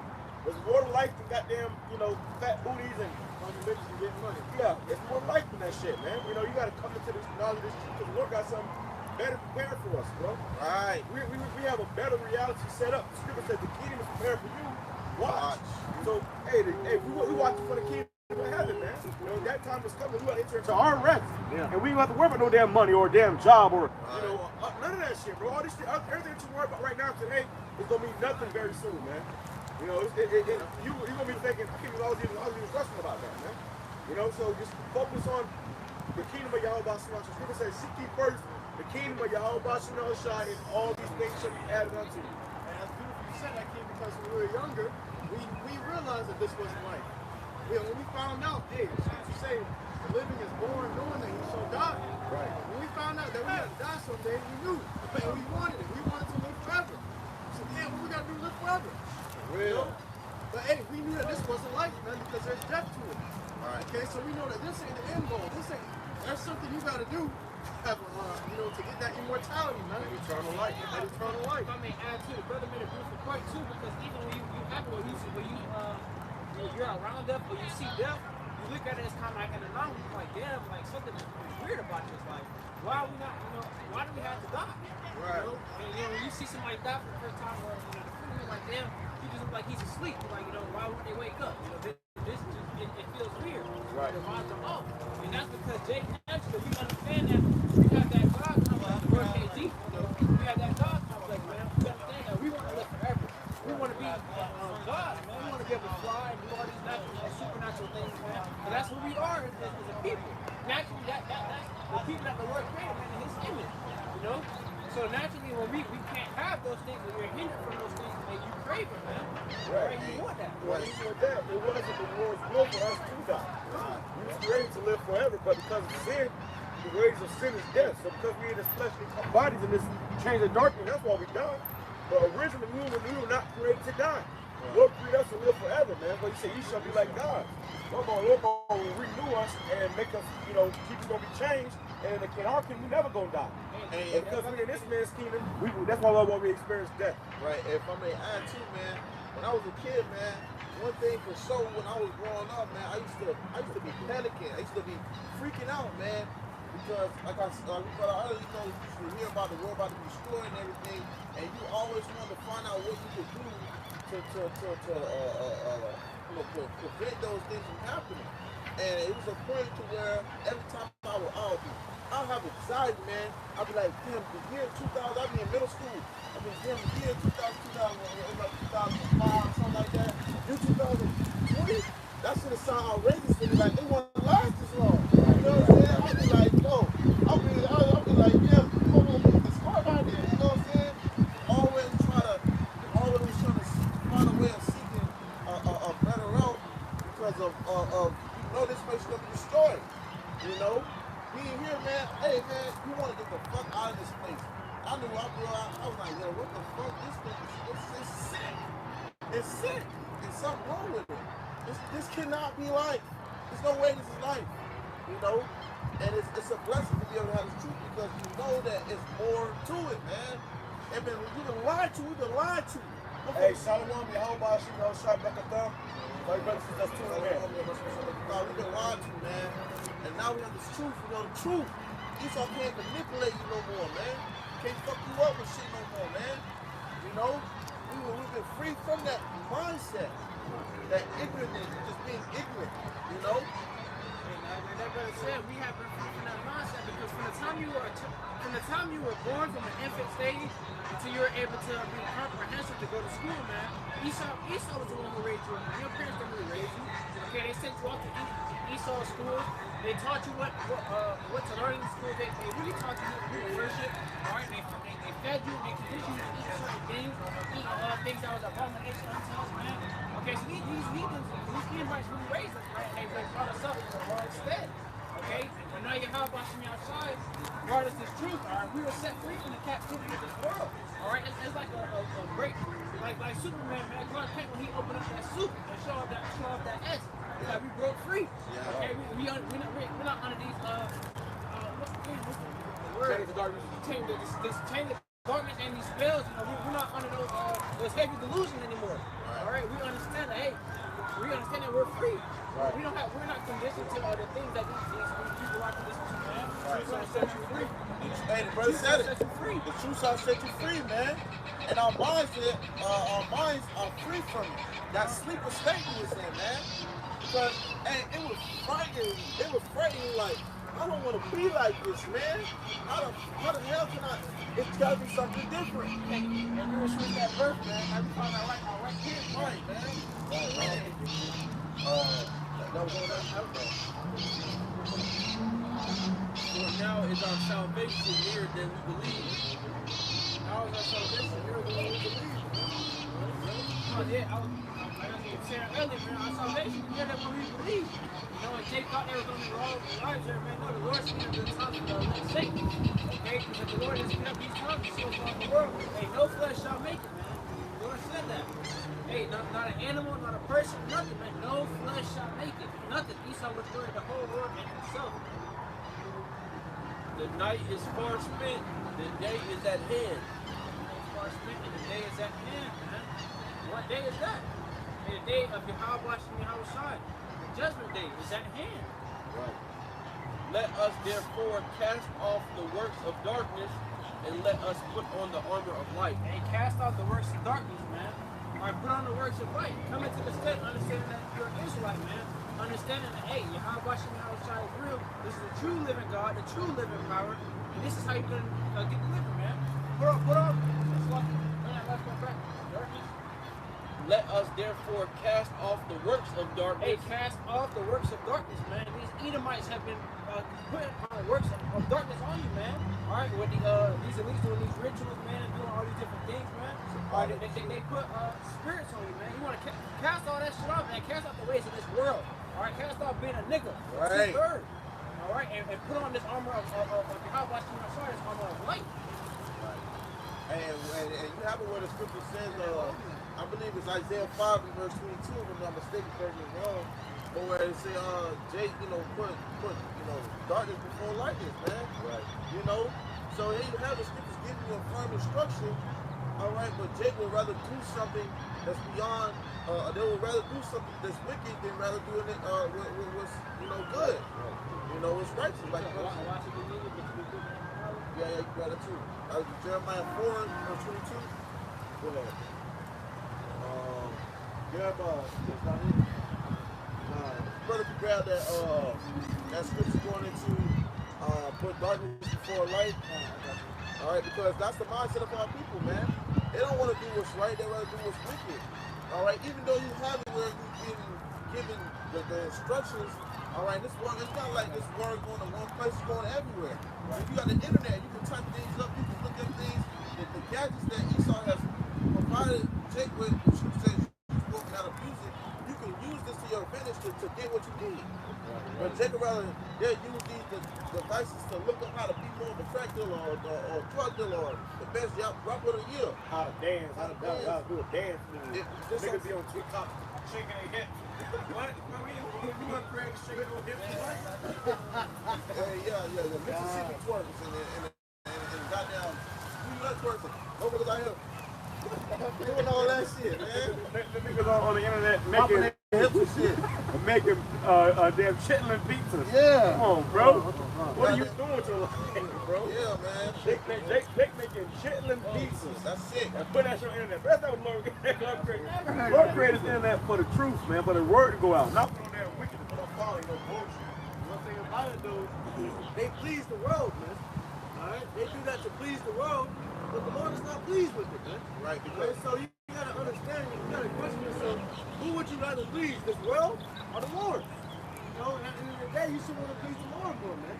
All right? And let go of trying to be loved by this world, man. Exactly, because that's what they do. They want to be loved by this world. Because Esau has pushed the narrative of you have a low degree of yourself. If he has despised you, he has what's the word? Degraded you, man. You see? And they put you are dark, you're black. All right, when you go to certain words, a less of something. Okay, you're void of something. You see? So that's why when you go into, who Esau give all the money to, he's giving it to Sexy Reds and Suki Hanas, Right. fucking little babies. And, like, come on, bro. Just to mislead our people. Right. Oh, you gotta do it, bro. It's the book of Isaiah chapter 5 and verse 20. It says, woe, which means destruction, unto them that call evil good and good evil. Right, and this is something good, all right, that's being presented to you. This is life. You see? And you have it is being spoken unto you through the Spirit praying by the outside, but they would rather choose the darkness over good, man. You see? They'd rather choose that dark over light, man. It says they call what we doing evil, when they're doing good. Right. As if they're living the right way. Maybe you you've never been more mistaken in your life, man. They got it so figured out. There's gonna come a time where your natural instincts are gonna be what causes you to survive. But the scripture Isaiah 36, I'm about that. Hold on to it, but hey, it shows you what you're gonna have to survive on what you know. These niggas don't know nothing but eating, shitting, and sleeping like beasts. Sex. Yeah. Hey, well look, man, with the time coming into, everybody gonna make what have I done with my life? What have I done with my life? You ain't done nothing to serve your whole boss, show with the true God of the Bible. You ain't done nothing with your life, man. You wasted your life. Just like Eve when she fucking shaking her ass from the age 18. Nowadays this shit be earlier than that. Three. Be shaking their ass all the way to they goddamn 35, and then they want to settle down and try to get their life figured out. No, bitch, it's too late. You been shit your ass, you been born, you been doing all that with your whole life. Now you want to try to figure it out in the last minute. And then what? After 30, people be hitting the wall. Right. So you used to look good, you used to be all, now your body started getting all shaky, and you're going to hit the wall. Now, man, he can go find something younger and more, so 30. When they say you hit the wall, meaning your options have drastically dropped. Right. Okay, so that's what's going to happen when this day comes to work time. You need to go hit the wall, man. Exactly. Ain't gonna be anything shit else to do. But serve your whole body on the side. And guess what? If you ain't been serving the Lord, then you out of luck. And especially a lot of these women, man, in that time, when it's gonna be time, especially being a man of the Lord, man, the Lord will let you go for it. Right? The man of the Lord gonna test you, man. They're gonna ask you certain questions to see like, if the brother's going to take you or not. All right, and most of the females in that time, all they gonna know, what do you know, this ass super fat. I ain't lying. It's sexy ass long and shit, man. That's how most of these 2/3 gonna know.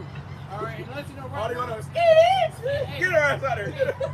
Not to let you know right now, I ain't taking no bitch talking about the speed, man. Right. All right, we taking women that's humble and meek. What the Lord will do those men? Yeah, Lord will be those men. But But the Lord got virgin set up for brothers, man. Right. So are you gonna choose? What you gonna rather choose? A woman that's a young woman that's a virgin, or a damn ran through out of there, Right. umbrellas, Right. nah. No, man. You gonna want We all right. We all right. right. You gonna want the best of the best, man. And you know what they trying to do? They trying to normalize that shit, man. Right. They trying to normalize being a whore and shit, and then wanting whores, man. You know what I'm saying? And you can't do that, man, because that's not how it's supposed to be. You watch the movie Coming to America, he had millions of virgins that was ready to be with him, man. But he went to America, he got him a whore. So at the end of the day, that's what they want to do here, is normalize whoredom, man. Right. And brother said it best. They want to normalize order. Which you can bring it back out. it says, woe unto them, Isaiah 5:20, woe unto them that call evil good and good evil, Right. that put darkness for light and light for darkness, that put bitter for sweet and sweet for bitter. And that's the thing about people. They do the complete opposite. You have this side is full of good things, and the other side full of bad things. They choose the bad things because right now, per se, in America, in this place, Babylon, it promotes nothing but bad things. You see? But hey, you have this good thing that's being brought to your attention, and you would rather put it as this evil, man. You see? And you got that Jeremiah 4:22, because it's a reason, man. You tell Jake stop eating crab, pork, and chips and lobster. This one with the basis of things, and they rather continue eating what they want to do. They'll continue doing what they want to do because Jake don't care. Scripture says once again that they are stiff-necked people. Hey, if I may add, that's just great that that brother said that. I was just meditating on that. I was just about to say, and every 5 seconds here in Babylon, you got a commercial for some Cajun shrimp or jumbo bacon or whatever the hell they're advertising, man. All right, going to lobster and shit, going to show you that, hey, this place is inherently wicked, and our people, the most of the ones, specialize in that, I should say. All right, and I recently even seen to a brand, they got Louisiana Crawfish Kitchen and shit out here, man. All right, it's mostly Jake opening up this restaurant. Jake eating them shitterling pizzas and shit, man. All right, Jake out here eating all these crab pork shrimp and lobsters, and they're indulging in it, man. Jake get a little bit of money. What y'all want to eat? Shit, let's go to Red Lobster. Shit, I want to go eat the seafood boil. All right, indulging in wickedness, indulging in shit that they're not supposed to be eating, man. Right, that's right. Because at the end of the day, man, Jake making a delicacy. They make the heathens feed, and they make their stuff a delicacy to themselves. You see, the scriptures tell us not to eat these things. They're unclean. They're defiled. All right, but Jake they will take pleasure in eating these things daily. They asked the nigga woman when she gets some money, what you want to go eat? They make some crab.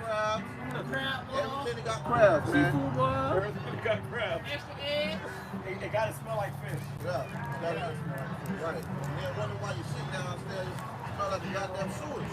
These you eating stuff like that, sewage. These are the foods they fed to the slaves because they were cheap. Right. You know, they were the cheapest foods, and it was stuff, man. It was hard. It was leftover. Garbage. You know, back then the slaves was like, man, I don't want to eat this shit. But you got nothing else to eat. Now it's like this is a delicacy, man. You know, and they sell this shit, man. They expensive, man. You know, the seafood is expensive, okay? And then Jake let them go buy this. This is kind of expensive delicacy food, and they post pictures of it like they eat good, man. Like they treating themselves with abomination. What you eating, though? Hey, guess what? Guess who's having a ball? Guess who's having an actual ball though? Esau, man. Esau Edom, the so-called white man, he's having a ball because he's actually seeing that you destroy yourself with what he's provided you while he's eating actual healthy foods, This man. one got GMOs in it. None of that shit. He got actual food that we wish we had. And that's why in our kingdom, bro, ain't gonna be no fucking Walmart. Ain't gonna be no Publix, no Kroger, no Sam's Club. We gonna have BJ's. We gonna have a farm. You know, we gonna have thousands, if not millions of sheep and cattle. You know, and our food gonna be made fresh. You ain't gonna have to get no damn food out of the damn deep fridge and the smoking room. No, bro, we gonna have even them cooking your food fresh, man. Everything gonna be round, you know, cooked that day. You know, fresh. You know, ain't gonna be no, you know, leftovers. We ain't eat no fucking leftovers, bro. We eating the finest of the finest things, fresh off the, you know, the animal was just breathing. Right. And they out on the package this due date, and the due date will be 3 months from there. I'm like, what the fuck? Right. And then they go to the next, they put fucking this red dye on it. So the meat already spoiled, but they'll try to put preservatives to make it look redder. You know, they putting meat glue on it. You know what the fuck we eating, bro? You know what we eating, bro? In our kingdom, we gonna have the finest of the finest, bro. It's gonna be, you know, you're gonna see the cow, then you're gonna see the food. That food was that cow. Right. See the cow, you're gonna see the food gone. And I mean, the point that brother was saying, I had recently seen a brother on TikTok do a video about that. Because I shop at this store called Aldi, and they said, you know, a brother was posting, stop shopping at Aldi. Okay, now I was recommending Aldi to people because I was like, damn, you know, you can get a lot more food, you know, it's cheaper, the quantity is higher. But in reality, what they're doing in the store, they're putting a lot of chemicals in the food to really go wrong. All right, the rice is not on the shelf. It's not created to keep on the shelf. And I recently seen it was they had a pack of noodles in there, man. I'll take pictures and it's incredible. We'll probably do a video on it. The pack of noodles says that all the people that's probably and cancer on the actual package itself. The noodles said you already cancer and reproductive issues, man. So the stuff that they're putting in these foods, the pesticides, man, it's to keep the food on the shelf to make it. It's already poisonous for the food that they make for you to eat. And then they make it more poisonous by putting preservatives in it for to keep it, you know, so-called fresh for you to eat. So we in hell, bro. Our bread is defiled. No matter what, what you get, get or eat here, it's defiled, bro. Exactly. What else you got? Bring it out real quick. Hey, if I may add to, man, it's something that pissed me off. Just real quick. I believe when I was talking about posting it, I was gonna post, and I seen the goddamn Band-Aids, goddamn contaminated. Me recall. How the hell? That's supposed to be something that's the wipe up a wound, man. Yeah, they said it got cancer causing chemicals that goes into your bloodstream. So while you put a band, you obviously bleeding. So then now that Band-Aid got chemicals in that going into your bloodstream causing cancer. They're trying to they want to depop. They killing you, right? They want to depop. They said they want under 500 million, but it's 2040. No, 2030 slot. Everything is depop, okay? You remember the Georgia Guidestones when they blew up? They said they want the population under 500 million by 2030. There's over 7 billion people alive on this earth. To get under 500 million, that's billions of motherfuckers that gotta die. Right? So Esau's doing everything that he can in the smallest ways. And that's how people say you're not ignorant of Satan's devices. And you would think the devil would do something as small as a Band-Aid. As small as a Band-Aid. He's at war with us. Bro, I went to video not long ago about the toilet paper, bro. Yeah, toilet paper, it got bleaching chemicals in there. When you have your ass going in your bloodstream and killing you slowly. You die slowly. Well, you always sick and stuff. People always be coughing. You sneeze. You wonder why. These motherfuckers put shit in the air. You put shit in the water and food and the toilet paper and the Band-Aid. You name it. Anything on clothing. Everything that we touch is poisonous here. What they're talking about, men often get colon cancer when they get older, so they gotta go to the doctor and get their asshole touched and shit, man. Yeah, for medicine, so they don't do colon cancer. But they giving you cancer through fucking tissue, man. Instead of wiping your ass with it. And you can probably guess that when you go to get your, I forgot what it's called, I forgot what it's called, but when you go to get checked for colon cancer, they probably put that thing, that shit causing cancer, man. Yeah. Whatever it is, the radiation.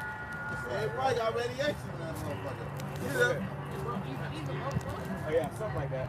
Go ahead. Ezekiel 4:13, and the Lord said, even thus shall the children of Israel eat their defiled bread among the Gentiles, whither I will drive them. Right. We here in America, man. Oh, wait, now you got all these damn fast food spots. Oh, you got goddamn KFCs, Chick-fil-A's, and goddamn Checkers and shit, man. All the things that we consume, you go to a grocery store, Publix, Walmart, things that we consume here is completely defiled, man. All right, we can't have nothing here, man. All right, as you said in Deuteronomy chapter 28, all right, at the 48 verse 1, we got to go to them for one of all things. Okay, we are of need for the clothing, all right, for thirst, all right, for all these things, man. So they do it to destroy us. You see? Because guess what? They have a perpetual hatred toward it. And don't get it twisted. Everybody else is using these same products, but they're determined to affect the ones that they know and will be affected by it the most. That's the so-called Negroes, Latinos, and Native American, man. And the only reason why we still here is through the grace and mercy of your whole body, you know, child, man. That's right. That's the only reason why any of us there. Hey, we all got cancer, bro. We all got disease. We all fucked up. And the only way we still here breathing is because of your whole body, you know, child, is keeping us, man. And Esau, like, puzzled, how the fuck they still alive? If only they knew how much kind of poison they kill them, how they still alive, that's when they help us, you know, child. They're having more kids, but we have abortion clinics. People say that they shall drink poison, not die, paraphrasing. So we are constantly eating and drinking poison and we ain't dying. Right. That's all through your whole body, you know, child. That's why you got millions of Jake going missing, because they want everything we have. And like, damn, if they can live this long, what about us? We can just take these things and use it for us. But Esau, you're not us, man. You see, no matter how you do it or not, you're still not gonna provide. You're not gonna prepare your life to live as long as Drake and God for. We gonna, hey, this gonna be forever, baby. So you can only do it for so long. But hey, we in that kind of kingdom where the things that we eat, consume here are defiled, man, amongst the Gentiles, man, amongst everybody else. We fucked up. But guess what? Pharaoh saying that as well, man. You got Pharaoh saying, hey, these people are becoming too great. Right. There's too many of them. They keep multiplying. We keep tightening the bondage, making more rigorous slavery for them, man. The jobs get more rigorous, but they keep multiplying. How the fuck do we stop it? He said, hey, you know what? We gotta start cutting down. Hey, even Pharaoh was talking about Egypt, man. You know, I guess we're talking about it now. We saw it. Go ahead, brother.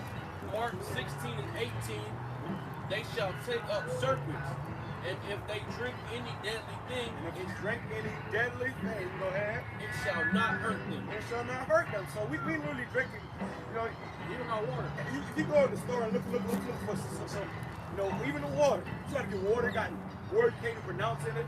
Those are deadly things. Okay? You got you know, try to get something to drink and they got high fructose corn syrup. Those are deadly things, man, and we ain't dying. Right.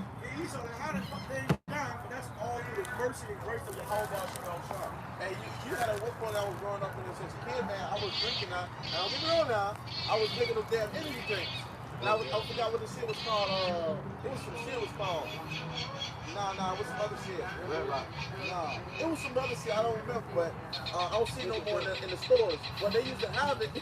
Why did the motherfuckers die off that shit?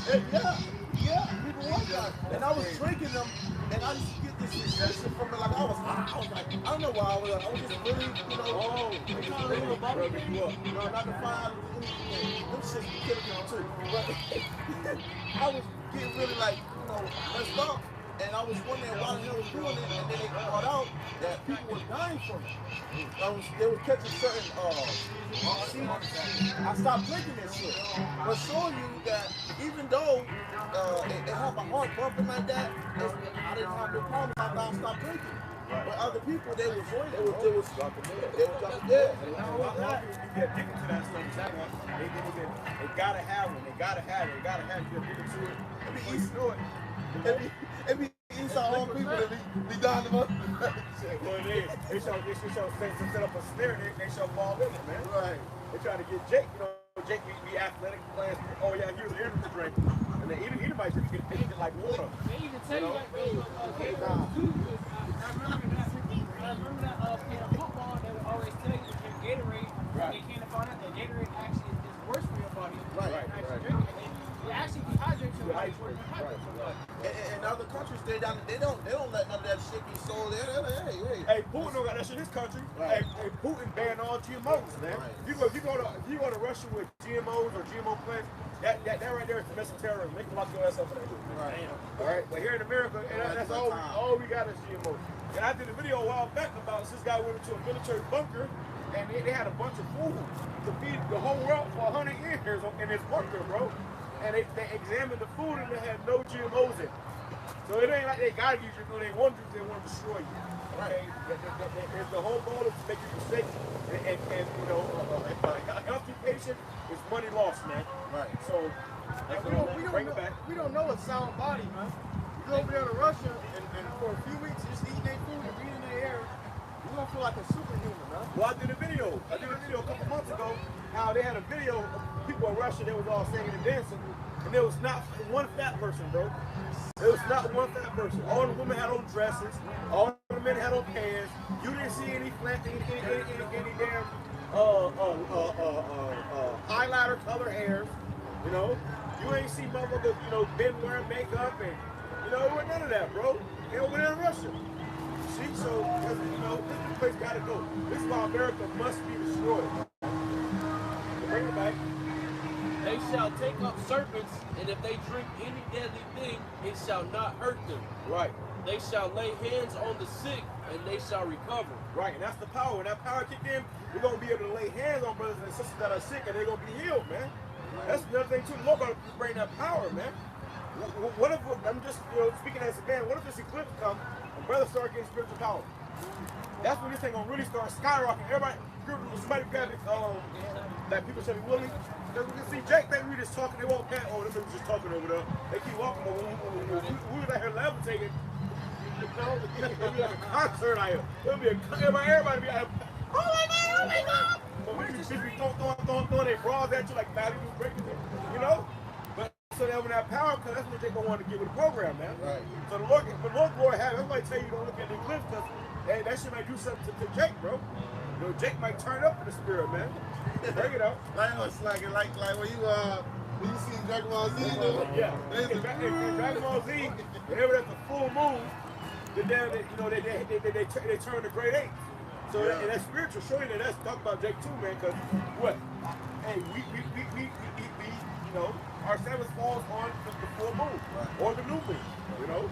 So go ahead. By the way, since he brought that up, the full moon is not the new moon. But just for because we got camps teaching that. No, the full moon is not the new moon. The new moon is when you cannot see the moon. Okay? So, because you got camps teaching that. But, our Sabbath comes on different, cycles of the moon. So when, which also on April 8th, that's going to be the new moon. That breaks in the new moon. So these are all spiritual things happening in the earth, and these are signs.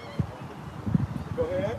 It's the book of Psalms, chapter 110, verse 3. It says, thy people shall be willing in the day of thy power. Right, because right now, Jake ain't willing. They don't want to get with the program. But let them need to be healed, and the brother be able to heal them. They going to be willing then. You ain't got to go finish Jake there right now. Jake got to see it and believe it. But our people shall be willing in the day of thy power. That power, that's what everybody going to get with the program. Everybody going to be believer overnight then. And to really understand that word willing, it says ready, eager, and prepared to do so. Right, they're going to be ready, eager, and prepared. What you need, brother? What you need, brother? I'll hold the time. I'll read. What you need, brother? What you need right now? And also it says, the harvest is plenty, but the laborers are few. We really have the brother we have that's here to work. But, every day you should be out here teaching, man. Every brother should be at work. You should be having a fucking barbecue right now. You should be at the club. You should be thinking about going on vacation. You should be thinking about serving out my shine, man. So when this time does come, when that power comes, everybody going to get with the program, man. All right? It says, in the beauties of holiness from the womb of the morning, thou hast to do of thy youth. Right. And most times when it's coming, this thing in their youth. The Lord is speaking from some age because you got energy, you got time, you got energy, you got the whole life ahead of you. Serve y'all by shine, man. All right, don't wait until you get old and old your hours. Serve the Lord now, man. All right.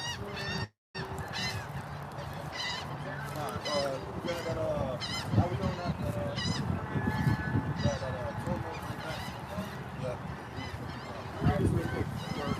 Judges 10, verse 13. Yet ye have forsaken me and served other gods. Wherefore I will deliver you no more. Go and cry unto the gods which ye have chosen. Let none deliver you in the time of your trouble or your tribulation. Right. It says, Judges 10, verse 13. Yet ye have forsaken me and served other gods. Yet you have forsaken Yahweh Bashem Shai and served other gods, Jake. Alright, you went off and served these other nations false idols, man. Right. Alright, you got even Jakes nowadays, the Jakes are Muslim now, and they Buddhists, they want to go serve all these other false gods and idols. That's what they say. A lot of jakes in the witchcraft, bro. A lot of jakes flat out going to Jesus. Going to Jesus. You don't see them niggas, especially in Tampa, it's big in Tampa. Niggas be wearing these beads, bro. Right, the yellow and... Yeah, these motherfucking, those are witchcraft beads niggas be wearing, right? Yeah, the evil eye. The women be wearing the evil eye. That's all witchcraft, bro. That's some demonic niggas is really going to demons to get power from demons. Going to witches too. So call upon them gods and that's just the first time. It says, wherefore I will deliver you no more. Hey, wherefore I will deliver you no more, man. Hey, how about you, my son? Hey, you're not gonna have no cover, man. No protection. You going away from serving your true heart, your creator. Alright, the Lord said He will deliver you no more, man. The Lord is gonna leave you out there, man. By the time you actually gonna leave the Lord, man, to get into serving you alone, hey, the Lord's not gonna come through for you, man. He'll know you. Right. He's gonna leave you out there. And it's like, for example, like when a father tell you, he give a certain amount of time before he just let your ass find out by yourself. He said, didn't I tell you stop hanging with them little niggas? Didn't I tell you stop hanging with them little niggas? And then the same little niggas end up jumping on you. Now they start whooping your ass. You see, and you come home and you learned your lesson. And see, Jake will have to learn the lesson. That's what demons do. Cool with you at first. Eventually gonna turn on your ass, man. Right, and even though, hey, even though it's I brought out earlier in Baruch, even though the Lord didn't, put us in this predicament for our destruction, but He put us in this predicament because the same reason that Brother ran out was because Jake went off going to serving other gods, which brought that wrath, man. Right. See?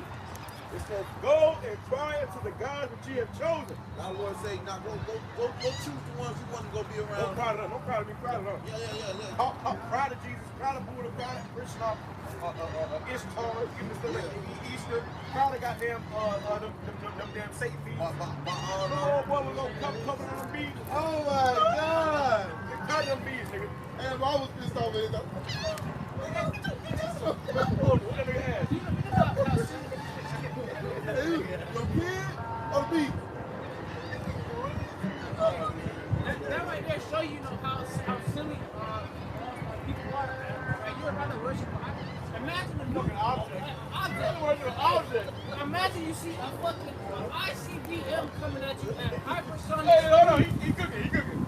Imagine you see an ICBM coming at you at hypersonic speed. Save me! Save me! And you still on your feet, man. Boy, you fuck the hell out. Are you through? And you through. That new gonna come through. You hold us some rosary beads. Help! Help me!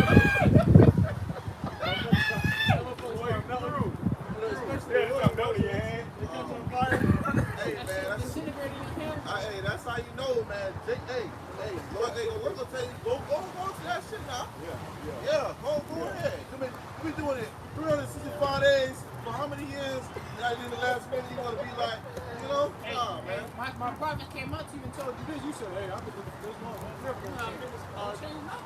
All kinds of names in that name. Okay, they see didn't work. What about Yahweh?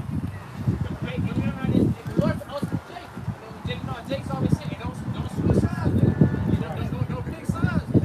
Wherever you gotta stay there. Don't switch sides. Like the Lord. Wherever. You went over there, stay over there. Hey, yo. If you want to search for the God, stay over there. right. You like the Lord, how about you outside? Come through, man. Hey, you with them, you go down with them. Hey, cry with him, you're going down with him. It says, go and cry to the gods that you have chosen, let them deliver you in the time of your tribulation. And that right there was the Lord basically mocking you in your time of affliction, man. Go and cry to the God that you have chosen and let them deliver you in the time of tribulation. Right? Because they're not going to do it, man. That was a mockery at you. That was the Lord laughing at you, man. Hey, you an idiot. What's that scripture verse of grabbing? Lord say you're laugh at you when the destruction comes. Because there's a Proverbs one and then there's another one. Where it's going to That's Proverbs. But it says, and the children of Israel said unto Yahweh, we have sinned, do thou unto us whatsoever seemeth good unto thee, deliver us only, we pray thee, this day. And they put away the strange gods from among them, and served Yahweh by Shai, and his soul was grieved for the misery of Israel. There you go. You gotta come back to Yahweh by Shai, man. That's it.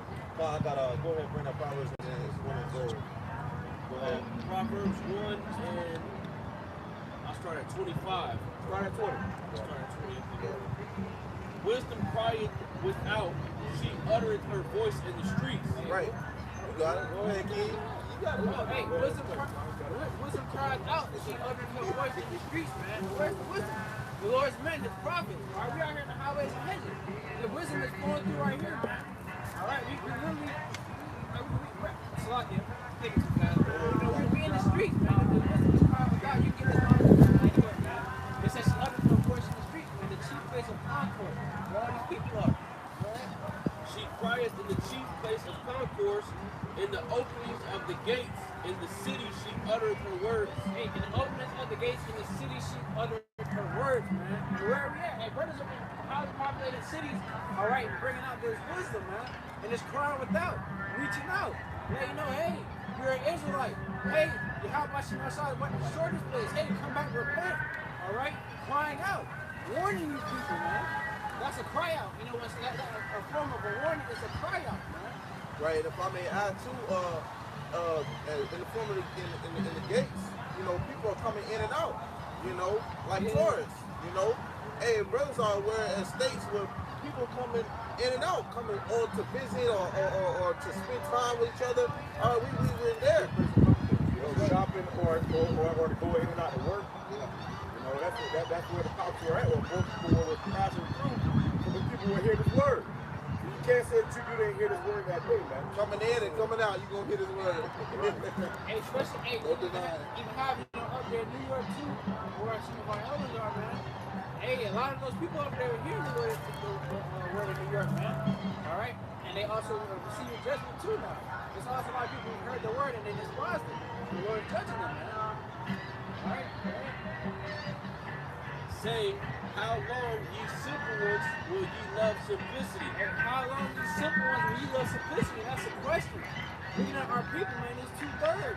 And how long will you love simplicity, man? How long are you going to continue to be docile? How long are you going to continue to eat crab, pork, chicken, and lobster? All right, continue to be a nigga. Continue to serve your flesh, man. All right, and like that brother Tazwan, our bar mentioned all the time, they bring up that Jake.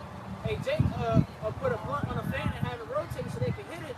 You know, they love some simple shit like that. They watch us do evil. When it comes to how washing me outside, all right, and doing good and things like that, they have no knowledge of these things, man. All right, they don't want to know. They inquire. Go ahead. And the scorners delight in their scorning, and fools hate knowledge. And fools hate knowledge, man. And right here, what we have is knowledge. All right, we letting Israelites know. And you have a chance at repentance. You have a chance at being saved. Hey, and everyone is always dreaming about making it to heaven. This is your chance. All right? This is your chance to show you how about you outside that you're serious about it, so you have an opportunity to make it into a chariot, man. You're living from this hell. Continue. Turn you at my reproof. Behold, I will pour out my spirit unto you. Hey, turn you at the reproof of your how about you outside. All right, and the Lord said, I will pour out my spirit onto you, turn you into a proof. No, hey, you're an Israelite, you're not just a nigga. All right, you're more than what the Lord has told you that you are, man. Turn it to the reproof of the Lord. All right, and I'm going to grab that word, a reproof. All right, because once someone reproves you, or they reproof you, when someone reproves you, it's a rebuke, a reproach. All right, and rebukes are good, man. Brothers do lesson on that all the time. When you get rebuked, and you accept the rebuke, that's a form of growth, man. All right, so you gotta understand that. Turn at the Lord's rebuke, the Lord's rebuke against you being a nigga, man. Right.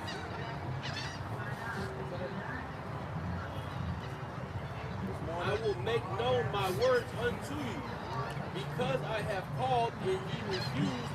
I have stretched out my hand and no man regarded. Hey, the Lord said, because I have called and you refused, the Lord stretched out his hand and no man regarded. This is another form right here. You got brothers on the line, brothers with their own channels. The Lord is stretching out his hand right here, man. Okay, you can log on YouTube and see this video live, and that's the form of the Lord stretching out his hand. All right? The Lord is calling, but you're refusing. Right, because, hey, the Lord has set up, you know, brothers around the world, man. In the four corners of the earth, this word is being preached out to you. Okay, this is a forewarning that's been going out. All right, it's going out to Israel, man. All right, and you got many channels. I saw with the elders of Apostle Greg Millstone. All right, that vibration, that spirit going throughout the earth, man. The spirit praying about you outside. Okay, and here you have it, you've been warned. All right, it says 14 and 22, if I'm not mistaken. All right, where we in the highways and the hedges, man, and we have a job. To compel those to come in. You see? And this word is just that Lord stretching out his hand to you as a form of mercy, man. As we hoping to have mercy as we do this work. You see? We hoping too. You see? Go ahead. Yeah, but it's like to express that, you know, just because we're right here on the line, or we're in front of the camera, we're not saying that we have it all. We're going to be saying, no, we're doing this because we fear. We're doing this because we have to, because we want to, you know, receive that salvation, man.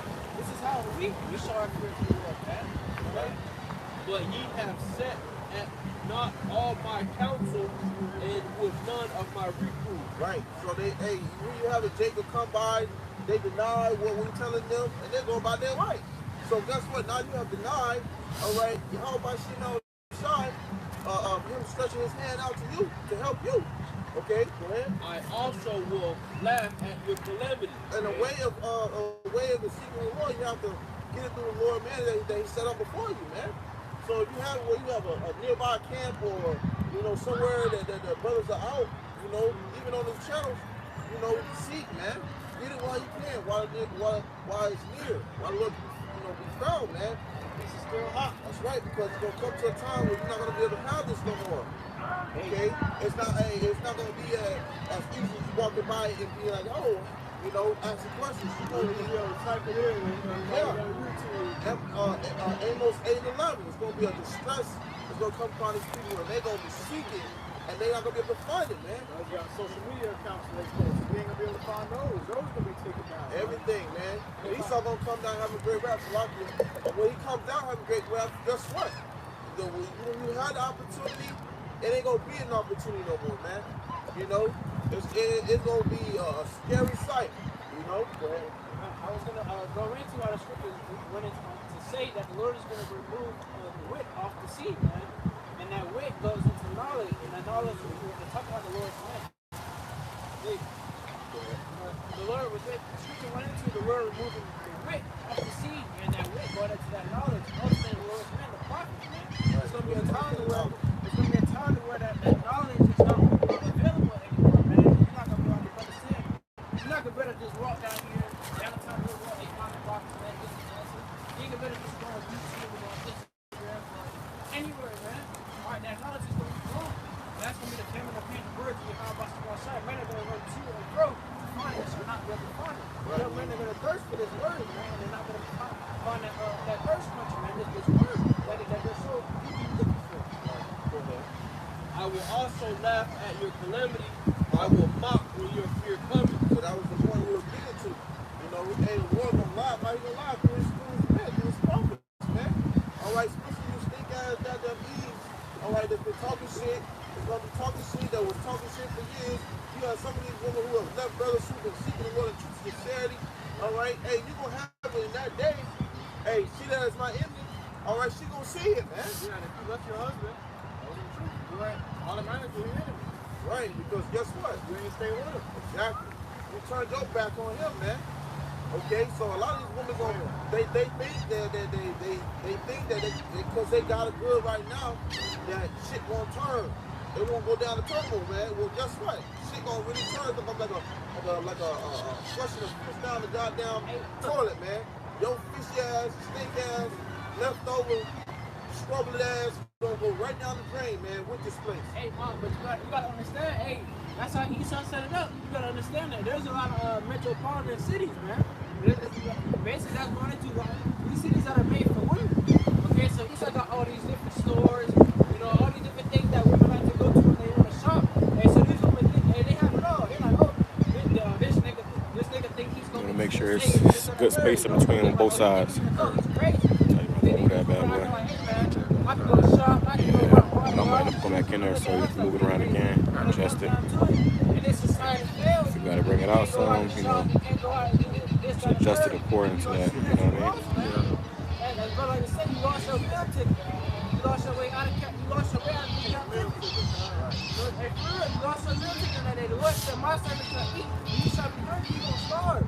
Right? And the brothers, you women that cheated on brothers, that left brothers, man, y'all asses gonna starve, right? Right, because there's a lot more women on this earth than there's men. You see? So a lot of you women gonna be laughed at too.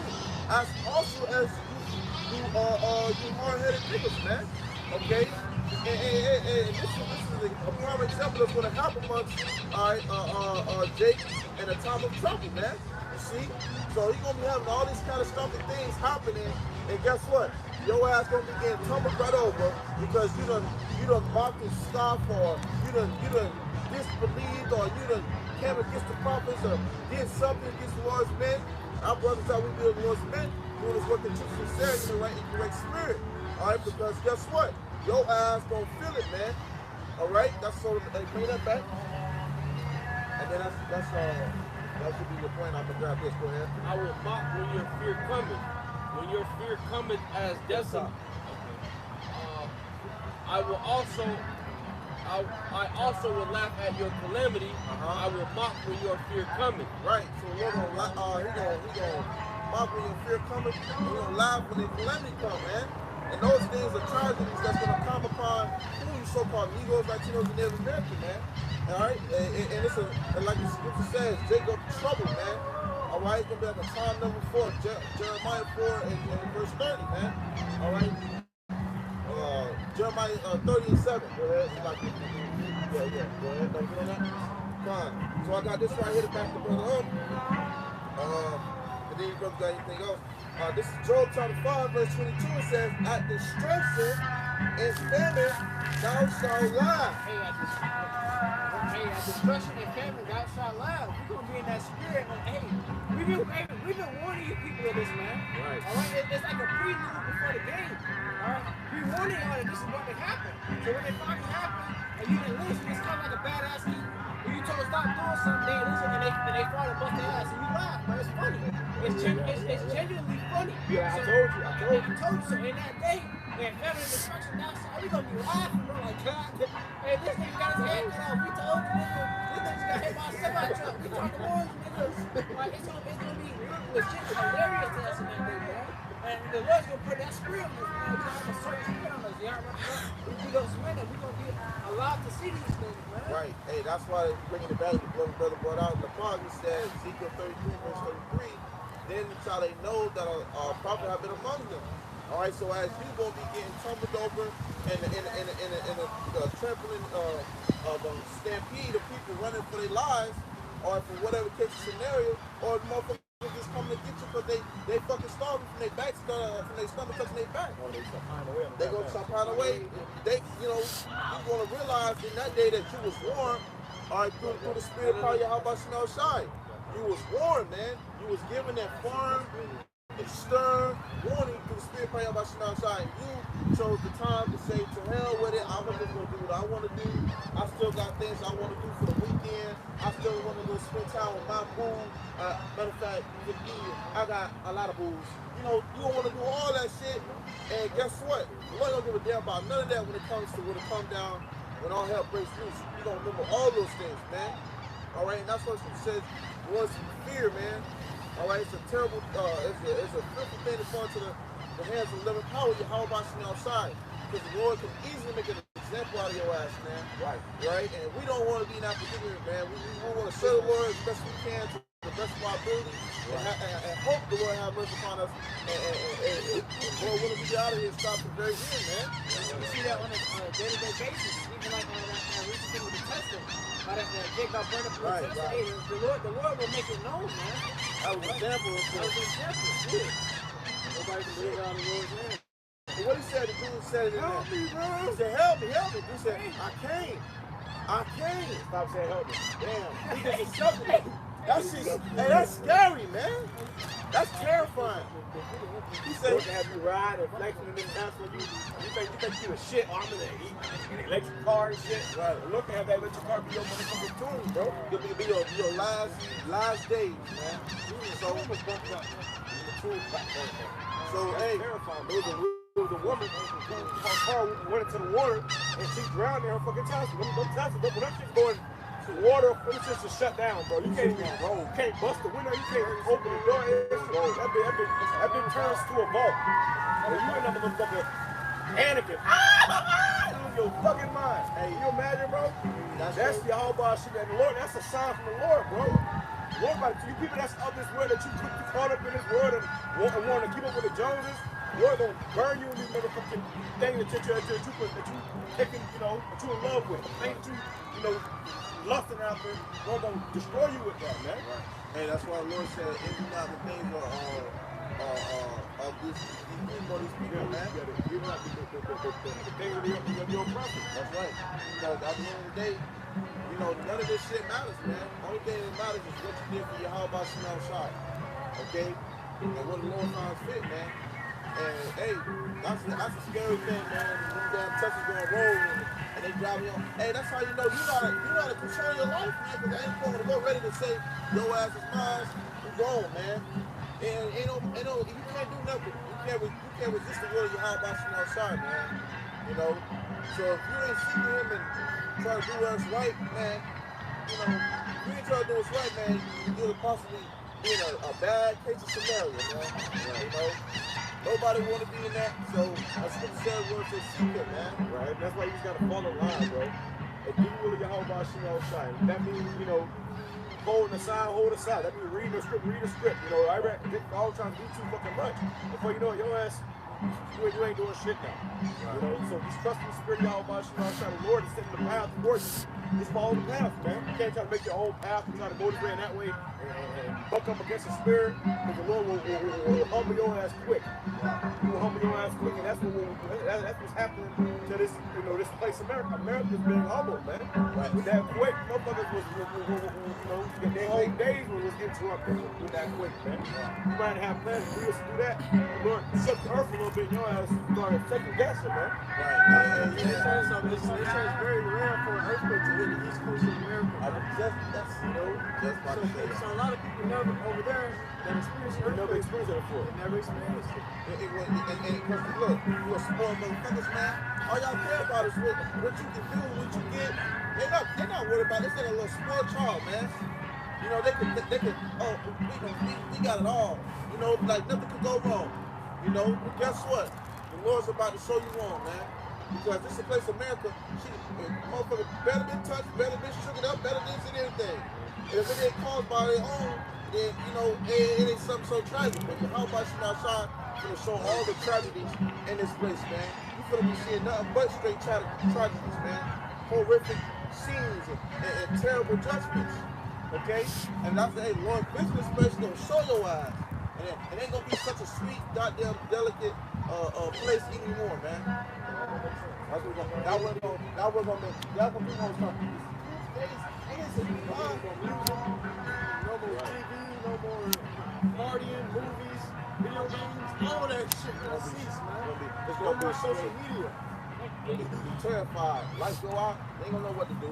Lights go out, hey, people gonna lose their freaking mind, man. These lights go out, people gonna lose their freaking mind. For an hour, people gonna be dying. People gonna be flipping the hell out. I mean, I had a testimony. I remember I did a video on the while back when I was on my break at a job. I was on my lunch break at a job, and I had a dream of Jacob's trouble, and the Lord delivered me from it. What do y'all about to be on shine? But in that time, man, when shit really hits the fan, bro, and there's no street lights, and then it's the dream, the time period was there, Jacob's trouble full flag, and people, the course of the action of these people are literally standing in their power. Whatever the person had a power to do, and the thought that came to their head, they acted on it instantly. They just did it, bro. Okay, and in that dream, you had to where everyone had guns on them, man. All you see in the air was smoke, fire, and all you heard was gunshots and sirens, man. And in that time, that day, man, you had it to where somebody shot somebody in front of me, and they turned to face me, and I didn't have a weapon on me, man. I just thought, hey, call they how about you now, son? How about you now, son? Cause me to escape. Pull up now, how about you now, son? Cause me to escape. And what the Lord did, the Lord had an angel pop up beside me. The dude looked up next to me, and he just dropped the gun. You know, like he just dropped like he was in fear. And I didn't know what happened, man. I just looked at him like, oh shit, I'm this way. Fuck it. All right. Well, look, that's how the Lord's gonna come through for his men, man. And at times, man, it's gonna be detrimental. The looks on people's faces in that time, man, it was looks of despair, confusion, and malnourished people, man. It looked like zombies that were able to function. All right. Find a way. Oh yeah. But going to what he just said too, I had a dream the other night, bro. I had a dream that it was an Edomite trying to shoot me. This devil, I don't know what I own, what was up. I ain't know this guy. He was trying to shoot me. He was, gunning for my, and I'm just, ducking it. And, he like shooting, trying to shoot me or whatever. And I'm like behind this wall or whatever, as he's trying to shoot me. And through the spirit of Yahweh Shah, the Lord put on, I didn't have a weapon. I didn't have a gun. The Lord put on some random Edomite to shoot him. Some random Edomite shot him. Right through the fucking, through his eye, through the middle of his eyes, bro. Boom! The shot his ass. I was like, oh shit. Like, thank you, you know what I'm saying? But I didn't have to have a gun. The Lord had some random guy, shoot this guy for me. And that's all this pretty, that was deliverance, man. Right. But that's all this pretty how much. That day, people gonna hate us. They gonna want to kill us. They gonna keep trying to put us to death. The Lord gonna have angels coming through, and even if the person next to you might be gunning for you. It may be shooting for you. You ain't got an animal gun, bro. Just trust in your whole body, you know, shine. Lord say, even our enemies will be at peace with us, man. And that's the spirit. The spirit scripture says, brothers shall fight against brothers. So I feel like in the spirit, they was kind of like, you know, it was two Edomites. You know, they was going at it. I'm like, damn. And that's that spirit, because I bet you I can tell you how that brother felt that moment. In that moment, Right. You know, in that moment when it looks like all is lost, you're like, damn, like, shit, you got me. You still pray to the Lord, you're like, fuck, hey, Bro. This man got me. And you pray to the Lord, and you know the Lord miraculously come through for you, man. That's divine intervention, and that's what we're working for, man. Right. That's what we're literally, the words we're putting in now, we're putting it in so we can have that divine intervention when we actually need it in those moments. Right. Hey, and the looks on those people's face, the man that had the good face towards you, man, he was like this. Our eyes were wide open, they were dark all around him, man. And he was hungry, he was shaking, he was just like, We gonna see that, bro. We gonna see that. these people had nothing, you said nothing to lose, man. And that man went to ravish your wife, and he felt like it was no time. Come here, bitch. It was right there. There was no time. Hey, man, in that time, for real, bro, like, it's funny now, but like, all jokes aside, for real, like, in that time, and you gotta think, imagine it could be your mom, your sister, whoever, bro, you gotta put yourself in that mindset. In that time, these people are literally gonna be just snatching people up, shooting people, doing whatever, man. The course of their scripture said, the course of their action shall stand in their power. And whatever someone has the power to do, they're going to do it. You know, that's crazy. I also had another dream that I was on top of this plane. I was in this plane, and the plane was crashing. It was going down. It was like, you know, it was going down. And so somehow I got on top of the plane. I started gliding the plane. And when the plane crashed like, it crashed like on the beach area, like a little bit in the water, but a little bit on the shore. So when it hit soft, and I was able to jump off into the water. I thought I was going down. Like, oh, shit, I'm down. And I had this, you know, it literally came and it like landed, pretty much crashed into the water, but it landed kind of soft to where I fell in the water, and I was just like, yo, I'm still alive. So what I'm making is, I think I've been having dreams of like near-death experiences, but I never died. You know what's crazy too? You know what's crazy too is I was talking to this chick, and she told me she had a dream. She said she had a dream, and this shit was random as fuck. This is after I had a dream about me my trying to shoot me or whatever. Because I never had a dream where I died in. And every dream I have, I've never died in my dream. I don't know, I can imagine what that's like. Right, I was looking right for it, you know, that's the spirit. So the spirit, she told me she had a dream that some random guy was thumbing her eyeballs out. And she died. I was like, what the fuck? She just told me, she said I had a bad dream last night. I said, what was the dream about? Some random guy started thumbing her eyeballs out and she died. Meaning somebody gouged her eyeballs out and she died. All right? Now, when you think about that in the spirit, that's the time we're coming into, bro. A lot of these women that don't got a man out here, you're going to be a target. She said she had a dream that somebody gouged her eyeballs out. She said thumbed her eyeballs out. Meaning they put their thumbs in her eyeballs. She said she died. I said, damn, what was that like? You know, what was it like that? He said all she saw was her body dead. She was seeing her body dead. Hey. I was like, boy, that's crazy as hell. But I couldn't imagine just having a dream where I die in my dream. But that's how the Lord plays. Listen, the Lord is playing people, bro. The Lord showing people dreams of their own. She very well may die like that in that day, bro. If you don't got a man gonna grab you up, like rape your ass, and then kill your ass by guys, however they do it. That's terrifying. Hey, I'm gonna say this now. Hey, you got some motherfuckers out here got some big ass hands. Right. Okay? You got some, them motherfuckers that be working on mechanics and right. they motherfucking thumbs be as big as a goddamn sausage. And they be big ass hands and shit. Imagine a big old wrestler, sumo motherfucker. Hold your ass down. You can't hold your little head. She said she thumbed her eyeballs and like with thumbs. Like, you know, and she said she died. I said, yo, that's crazy, but I was thinking in my head like, yo, that's spiritual because people are having dreams like that now, and that may be the way they actually go out in these last days, bro. Or it can happen where you got a judgment put up, set up for us, and you dream about it right now, but you actually die in that. Yeah, your worst fears come to reality in that day. And I asked her, I said, did you know the guy? She said, no, I've never seen him before. So that look at was some random guy that day take your ass out in craziest fashion, man. You know, that's why your whole body shines to be fear. And you know, I'm guessing she probably imagined, damn, I need a man. If you don't have a man in that day, you're gonna be an easy target, bro. easy pickings, you know? Hey, remember we did that video stuff, and like the pedophile dude, he said that's how he picked out his victims. Right. He looked, if a woman is walking with her son or a boy, that he's the man is the fact that he's there, that's the direction he will go. Right. If it looks like the woman is by herself with a very young boy, he will go in and make his move. Or she's saying shit. He can tell that she doesn't have a man. That she doesn't have a And these man. people will be watching. I did a video last week about a guy. He had followed this girl home from his job. His ex-coworker, he followed her home. Probably liked her. She was a good-looking woman. Like, she was like 18, good-looking young woman. He followed her home and tried to snatch her ass up. Her mom had to come out there and fight for her. Mom had black eyes and shit. Meaning, you know, he had pepper sprayed her mom. So this nigga tried to beat you. He was on a mission. He must have liked that girl, tried to talk to her. She probably told him, turned her down.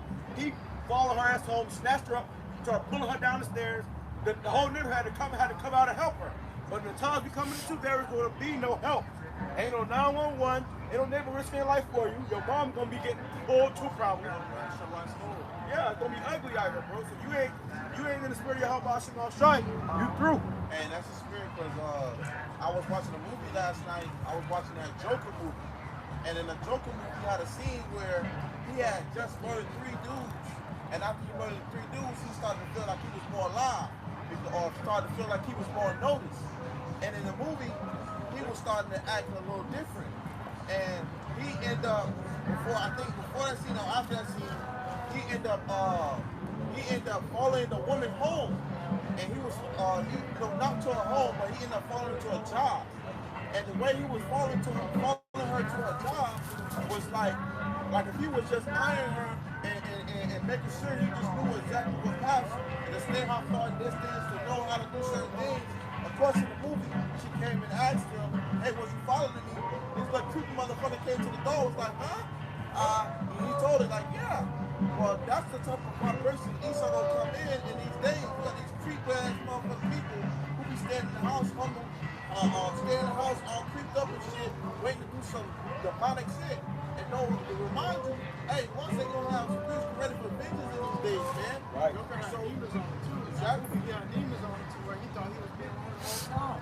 Yeah. You know, the movie made us think that he was with her the whole time, that they met and it was cool and shit. Right. The whole time, she never even knew this man. It was just his imagination. And guess what? A motherfucker imagination could be a straight up demon. You see? Because a motherfucker can have imagination of how they want to do your ass, and then eventually when it comes that time, they'll do it. You got people out here doing it right now. I was watching a video of a Jay, I don't know if it was I think it was a Jay, he killed his whole family, and then turned around, motherfucker, the police was chasing him down, motherfucker lit himself on fire. I'm gonna do a lesson on it. He lit himself on fire in the car, Ah! Because he didn't want to go to jail. And realized he was on fire, jumped out the car, jumped to the back seat of the car, ran out, and the police still was on his ass while he was on flames. So it shows you that these people will have these type of demonic spirits on them are set for a certain day. And a day like when there's nothing but trouble will be those demons go amplified. You saw around him, messing around with CERN. He ain't messing around with CERN for no reason. All right, these devils have a schedule set and got a demonic worship, whatever the hell you want to claim it, mindset, and they ready to get down to it, man. And they gonna be summoning up demons and releasing demons, and these demons gonna be out here roaming, okay? And as well as the Lord has amplified these things to get worse. So guess what? When it gets worse, man, it's gonna get worse. Right. I'm gonna finish this up. This is bringing it back from the top. Back in the book of Job, chapter 5, verse 22, at destruction and famine, thou shalt laugh. So we don't get into these certain scenarios of situations where, hey, even when you women or you men, you hard-headed, stiff-necked jakes in these predicaments, guess what? They're gonna laugh at you when this come upon you. Okay? It says, neither shalt thou be afraid of the beasts of the earth. Alright, because hey, as you said, spirits gonna be created for vengeance. They're gonna be beasts out with wild teeth, man. Okay, ready to clamp and bite. Guess what? You don't have to worry about those things, man. But you ones that's out there that's doing as you do, guess what? You gonna have to fear these things, man. Scripture said these guys to worry about it. Yep. Alright, so they weren't created for righteous, they were created for wicked. life the way you're supposed to be living it, you ain't gotta worry about any of that shit, man. The Lord got us, you know? Right. He gonna always protect us. He's gonna put a protective edge of angels around us, man. Hey, That's like an invisible barrier around you. I had did a lesson on the I did a lesson on the. I was thinking about it now. I did a lesson on the damn old ass elderly Edomite get his ass beaten the hell up by these bitches ass 2 pit bulls, man. They was tearing his ass up. I could do nothing but laugh, man. Because look, these devils, they have repercussions, man. And they ain't paying these things yet, man. And they gonna suffer, they gonna feel it, and soon these devils gonna taste their own goddamn medicine, man. Okay? And the war gonna unleash it. And these devils gonna be getting jacked up on here. But yeah, that was the spirits on those damn pit bulls. All right, that's right. Which those pit bulls was, they were launching on, launch on his ass. He was screaming for help. Help! Help! Something, then he had some old ass wrinkle faced bitch in the back, and she was like, somebody call 911! You know, they couldn't get nobody to get on to come over there in time. So the point is that when the Lord got a grip on your ass, so I was fear your heart while you outside. He got a grip on you. He got a grip on you. Ain't no way out around it, man. Hey, man, that's right, man. The Lord wants you, man. He's gonna get you. Man, that dog situation, there's been recent cases of people on dogs turning on them, man. Another man recently died by 4 of his pit bulls. He had 4 pit bulls and they killed him on his own backyard, and his girl had to find him. Pit bull agents. Right. Yeah, because you got these niggas that's having these dog kennels and stuff. They're just trying to sell dogs. They breeding dogs. Them dogs can feed dogs with them dogs can feed on your ass, man. Lord ain't with you, bro. Nah, the Lord with brothers, though, man. The Lord ain't with you, brother. Lord have your dog. You had this dog all your motherfucking life. We had dogs for pump. That dog fucking around, turn around and chewing on your ass one day. That's terrible crime, bro. But that's possible. The Lord can have word rap. They can pork over us. The Islamic eating pork over that. But the Lord can have the word, you know, hey, you have your own dog. You may use the dog every day. You love your dog. You know, it's like you treat your dog like they kids, man. Don't have your dog turn your one day and snatch your fucking face off, bro. I see the fucking dog every day here by them. Washing his teeth, brushing his face, doing all that motherfucking dog. A little miserable as hell. And the only thing he waiting on his food. She fucking doing all this. I said, well, damn. I said, right. I said, that's the most I ever seen a dog get a maintenance to a God damn. Yeah, but she won't do that for a man. She won't do that for a man. She won't be there for a man. She do that damn for a damn animal. Why do you treat the animals better? You treat people, man. A lot of women, they'll rather have a dog than have a kid. You were created to have children. You were created to have no damn dog. Right. All right? So, she's really useless, man. I thought but she had a stroller. I'm thinking of kids, but then had two Pomeranians in the stroller. They're trying to pamper a dog and shit. Yeah, giving them damn diapers and shit. Like, right. Oh, man, this place gotta go. But it says, this is Lamentations chapter 4, verse 9. They that be slain with the sword are better than they that be slain with hunger. Right. So hey, better than them to be slain with a sword than to be slain with hunger. Because what? Hey, people. Hey, when you start to not have no food in your system, people get cranky. It's a chemical it's a long agonizing death. Right. That reaction. You not imagine going without no food for a few days, man.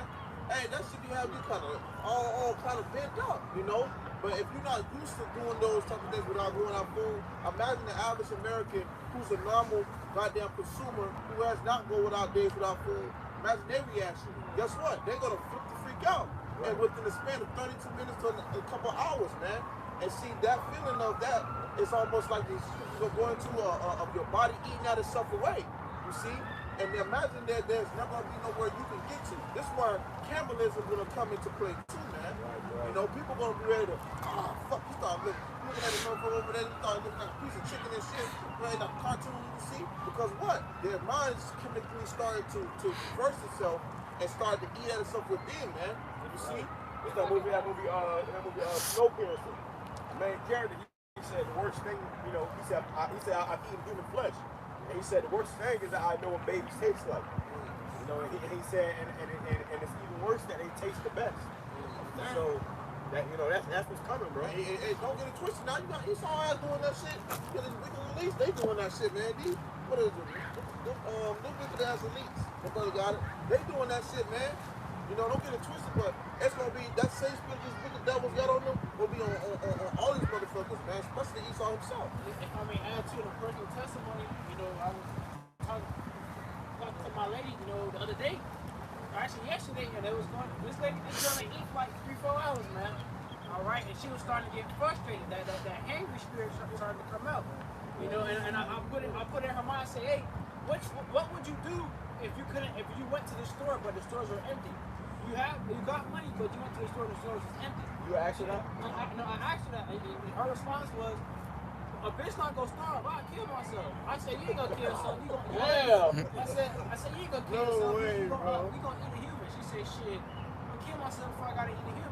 I said, People gonna do that. People gonna be killing themselves too. People gonna be trying to hang themselves. You gonna see that. People have the future of America is looking very bleak. And this the thing that still got to be the Muslims. Hey, this is my brother say, hey, just because you got a woman now, brother, don't mean that she gonna stay. Right. When the going gets tough, they gonna run out there and take that pregnancy here. Bitch, I ain't down with you. Alright? But basically, she wanted to say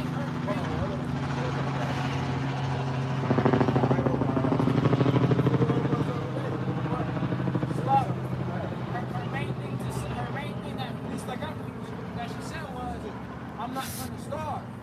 And that's gonna be the mindset of a lot of these women. I'm not gonna starve. These women are gonna turn back to prostitution. Wait. These women are gonna turn back to the natural way and then they went to make money and be safe, man. Okay? You have to understand, and that's why I made the point slot there. The brother saying the women now, alright, just because the woman's with you now, brother, hey, when the going gets tough, she's gonna leave, brothers.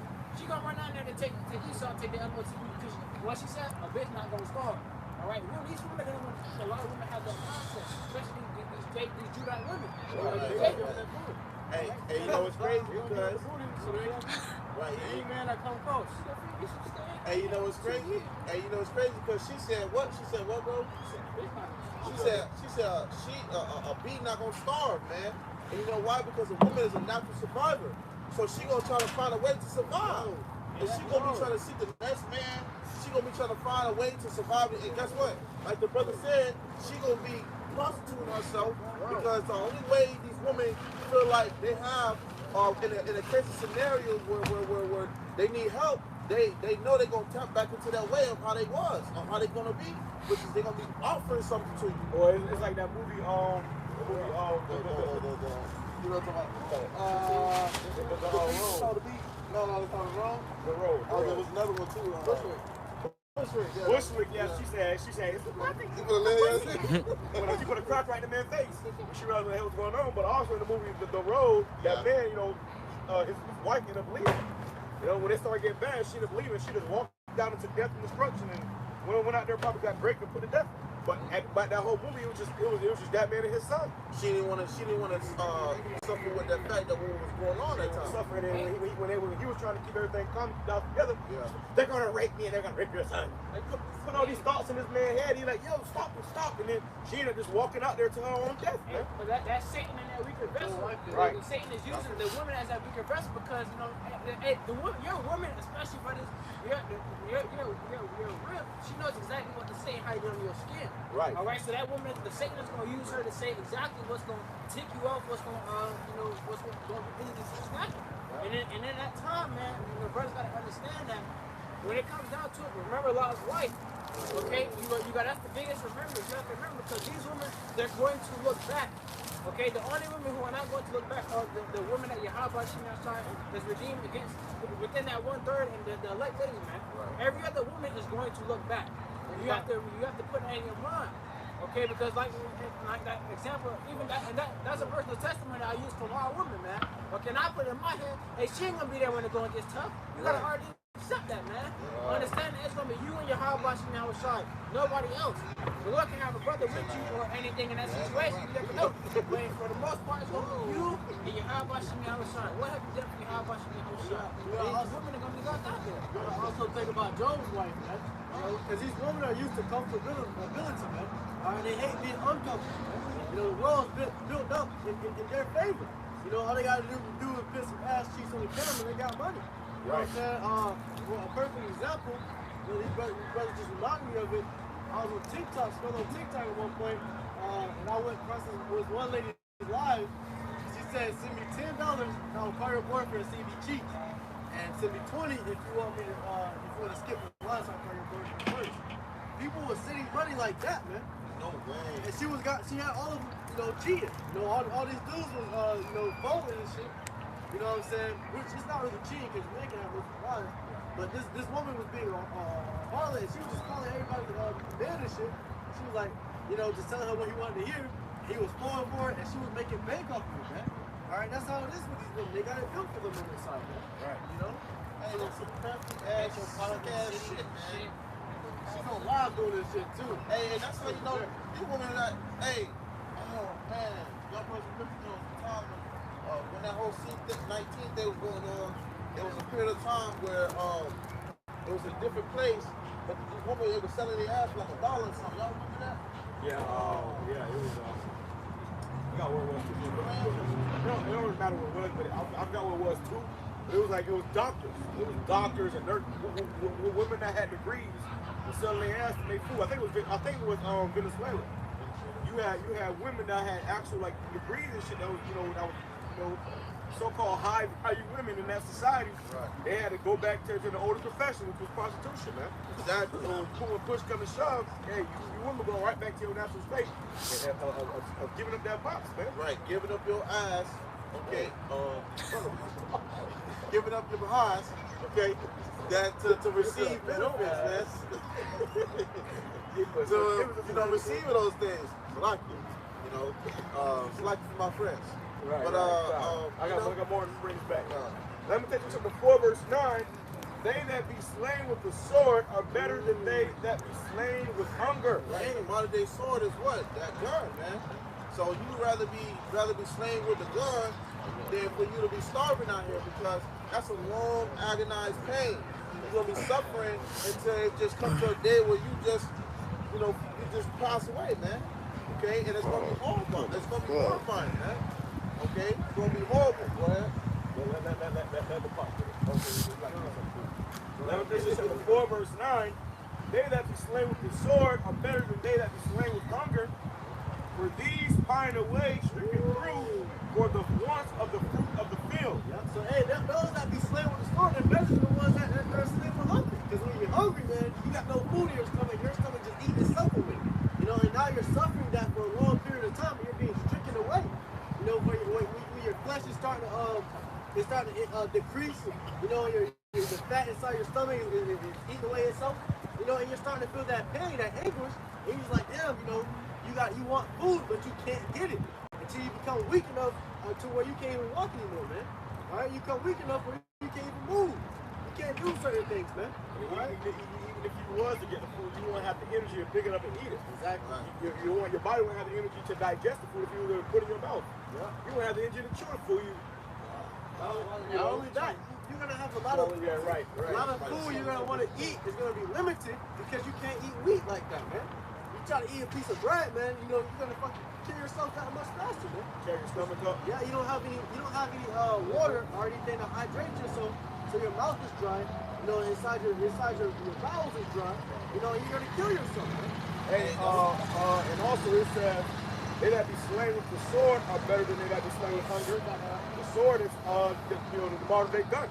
So it's gonna be better to get shot, kill or bleed out and die than to die of hunger. That's why it's gonna be a longer death.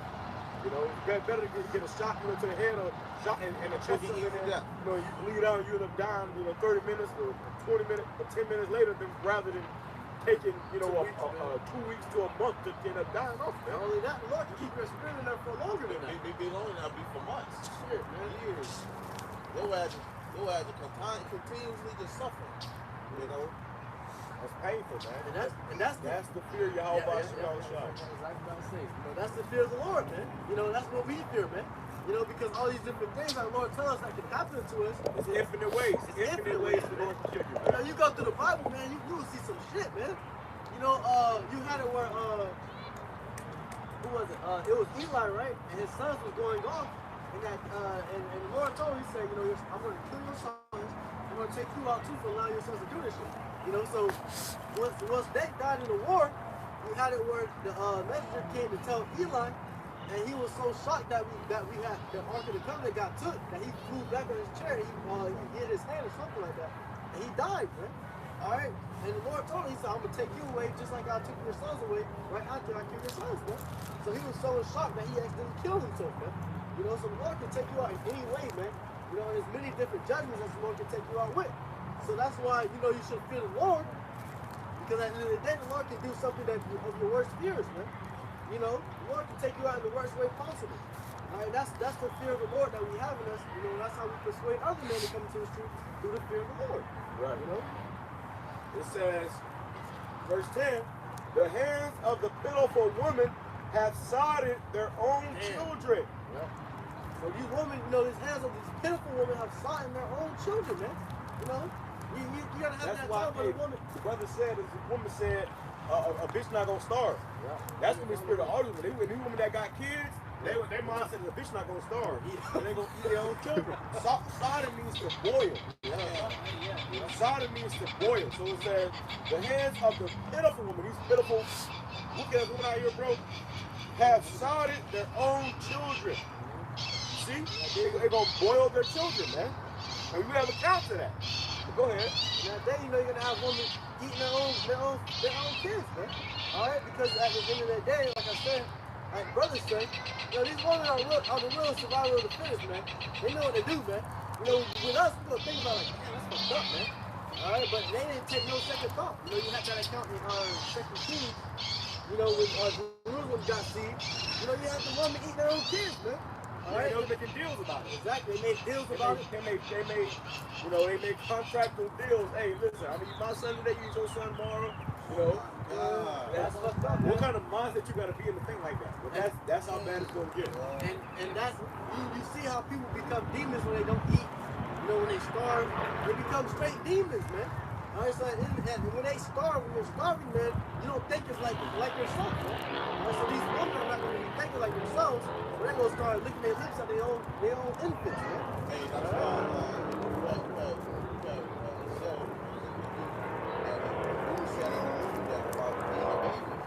it's called Snowpiercer. Watch the movie Snowpiercer. Right. And that part in that scene you was talking about, that's why when I was speaking on it earlier, that it ain't gonna be no different. That same vibration gonna be on the same people. Alright, because guess what? Even including Jake, man. Because guess what? That is gonna be something that's gonna trigger in these people's mind, those demonic thoughts, those demons are gonna be on these people in that time, because guess what? They will have a lack of what? Food. It's gonna be a lack of these things, bread. You know? I'm going to add to the scripture right quick, this is add on to the point that we're making. Proverbs 30 and 20, it says, such is the way of an adulterous woman. She eateth and wipeth her mouth and said, I have done no wickedness. That was going on to women in that time, man. Women are going to do whatever they have to do to not starve, man. Right. Even when it goes down to adultery too, man. Women will get on their hands and knees and open their mouths and wipe and say, I have done no wickedness. Hey. To them, they're justified in that. Right. Well, women have no accountability. Right. So they as you know, he said, they're gonna try to justify themselves for what they're doing. You know, their mind, they gonna try to justify themselves in their mind. They're gonna see nothing wrong with what they do. What else was I supposed to do? Oh, yeah, you know, I said, why did you do that? I was so hungry. You said, if I you were so feed. Right around and said, I have done no wickedness. Right.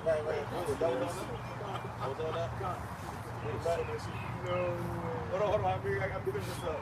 It says, Leviticus chapter 4, verse 10, the hands of the pitiful woman have sodded their own children. They were their meat in the destruction of the daughter of my people. They were their meat in the destruction of the daughter of my people. So they own kids became their meat, man. Yeah, so do you see that day, the time passed, time coming into it. If mother got meat, it's gonna be it's probably gonna be their own kids, man. Hey, what happened to little Tasty I was running around here? Tasty at his grandma's house. Eat. You fucking eating little Tasty, man. You know, so it's about to get very, very ugly out here, bro. Like, this a big ass bone, auntie. Nobody gonna ask where the food come from. Right, Nobody gonna ask you. Everything they already know. Right, they go, dang. All them badass kids running around and you don't know who the daddy is. You know? Hey, that's gonna be like the meme on Instagram where they be like, you're not, oh, let's say Beretta, you're not black if you ate, there's a picture of some white with a monkey face right on the face. That's how a lot of those kids in that time, you're gonna be seeing people's faces. Right. On the face, man. Right. We ain't letting this food go to waste. Yeah. What else I got? Hey, girl, I had a precept. This is book of 2 Ezra, chapter 16, I'm going to start at verse 14. It says, behold, the plagues are sent, and shall not return again until they come upon the earth. It says, the fire is kindled, and it shall not be put out until it consume the foundation of the earth. Right. So hey, this judgment's gonna come to this place, man. The Lord has certain things that's gonna be dished out and it's gonna accomplish what it's sent for to do. Okay? It says, like as an arrow which is shot of a mighty archer returneth not backward, even so the plagues that are sent shall be upon the earth and shall not return again. Woo! The scripture speak for itself, man. Alright? When the Lord sent forth these things, it's gonna accomplish what is needed to be done. Alright, go ahead. It won't be sent back. It says, woe is me, who will deliver me in those days? Right. That's just saying like, woe is me, who's gonna deliver me from these days? Because it's gonna be so bad out here, man. You see? Go ahead. It said the beginning of sorrows and great mournings, the beginning of famine and great death, the beginning of wars, and the powers shall stand in fear, the beginning of evils. And you got all these scenarios that's gonna be happening, man. Okay, go ahead. It says the beginning of evils, what shall I do when these evils shall come? Right, who gonna save me in these situations? Who gonna protect me in these situations? You got all these scenarios gonna happen, you know, who gonna help, right? Go ahead. And if I may add, Ezra's been seeing the things that brothers right now that we're about to go through. Right. Okay, because we're already in the beginning of sorrows. We're in the midst of the beginning of sorrows, man. Right. In Matthew chapter 24, you got I got Baruch too. It says, the beginning of evils, what shall I do when these evils shall come? Behold, famine and plague, tribulation and anguish are sent as scourges for amendment. But for all these things, they shall not turn from their wickedness, nor be always mindful of the scourges, man. Right, because you got, hey, our people hard-headed as hell, man. Right, you know, hey, when you have the scourges and amendments, it's for correction and to reprove, man. You see, it's a right way of going about things, and Jake would rather just say, fuck that, we're gonna do what we want to do, man. Okay, go ahead. That was just like our Pharaoh. When Pharaoh kept getting his heart hardened, okay? The Lord would throw a plague at him, throw a plague in this country, all right? And he would just harden his heart even more. He said, all right, it's balls all in the house, all right, well, guess what? We're going to work their ass twice as hard, double the labor, you know? And that's what Jake going to be doing, man. They don't think that everything's going to need a carnal response, and it's not how you're going to get through, man. So you ain't going to be able to get through these plagues with carnal responses just by grabbing the gap, calling up the homeboy or whatever. No, man. All y'all niggas gonna die together. The scriptures say all the unfaithful shall die in their unfaithfulness.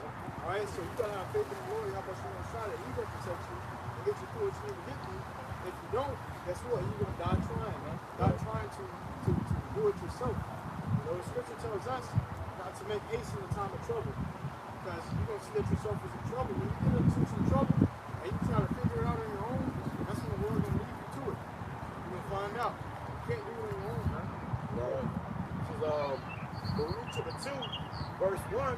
Therefore the Lord hath made good his word, which he pronounced against us, and against our judges that judge Israel, and against our kings, and against our princes, and against the men of Israel and Judah, to bring upon us great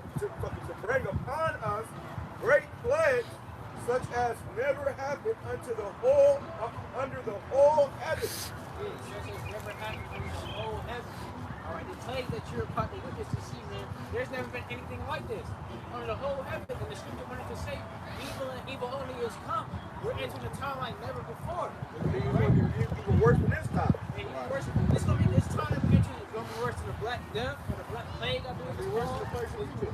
Worse than the plagues of Egypt, man. All these things. It's gonna be an add-up. It says, to bring upon us great plagues, such as never happened under the whole heaven, as it came to pass in Jerusalem, according to the things that were written in the law of Moses, that a man should eat the flesh of his own son and the flesh of his own daughter. Moreover, he hath delivered them to be in subjection. That happened during 70 AD. So, the siege Jerusalem, man. You know, but guess what? It's going to happen again on another level. Worse. A lot worse. And this time, it's going to be a moderate time.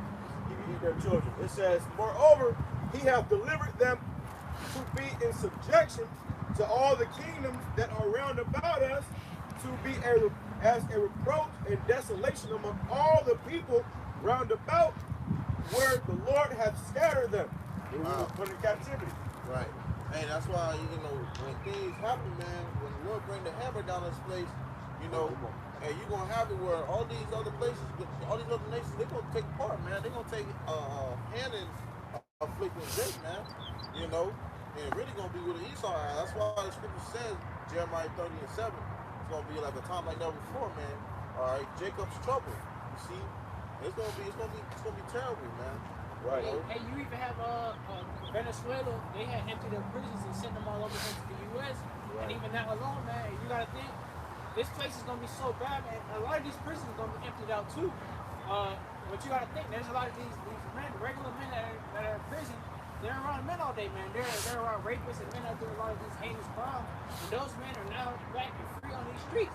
So when they're given the opportunity, the things that those people, the demons on them, have been sitting and dwelling in their minds to do, they're about to do it, man.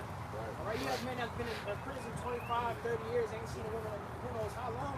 They come to Babylon here from Venezuela. They come to Babylon to see these BBLs and doing OnlyFans and shit. You know that they're gonna be like the Tasmanian devil. They're gonna hunt you down. Walking around here, down there, booty naked, just to get some attention, just for some likes, just for and that's in the times that we now, the time to come. And you even have back then, I mentioned it before, the female rapper, I always forget her name, but she really, when walked out of one of her shows, and she ended up, somehow ended up by herself. A dude and his friend called her and was like, oh, you're this rapper, and they stripped her butt naked and raped her in the alley and sent her out on her way butt naked in the street to cry for help. It was like, are you this celebrity or always with the pop? Always with the this. I be looking at this and that video of you. She had no security. Yeah, she had no security. They finally found her. And so what they did. So imagine the time we coming into where there's no security. You said they finally found her. He said, I be watching your videos. I be seeing that. I been wanting to hit that. It's gonna be an opportunity that he ain't gonna want to let it go to waste. Right. That's a build up. He said, exactly.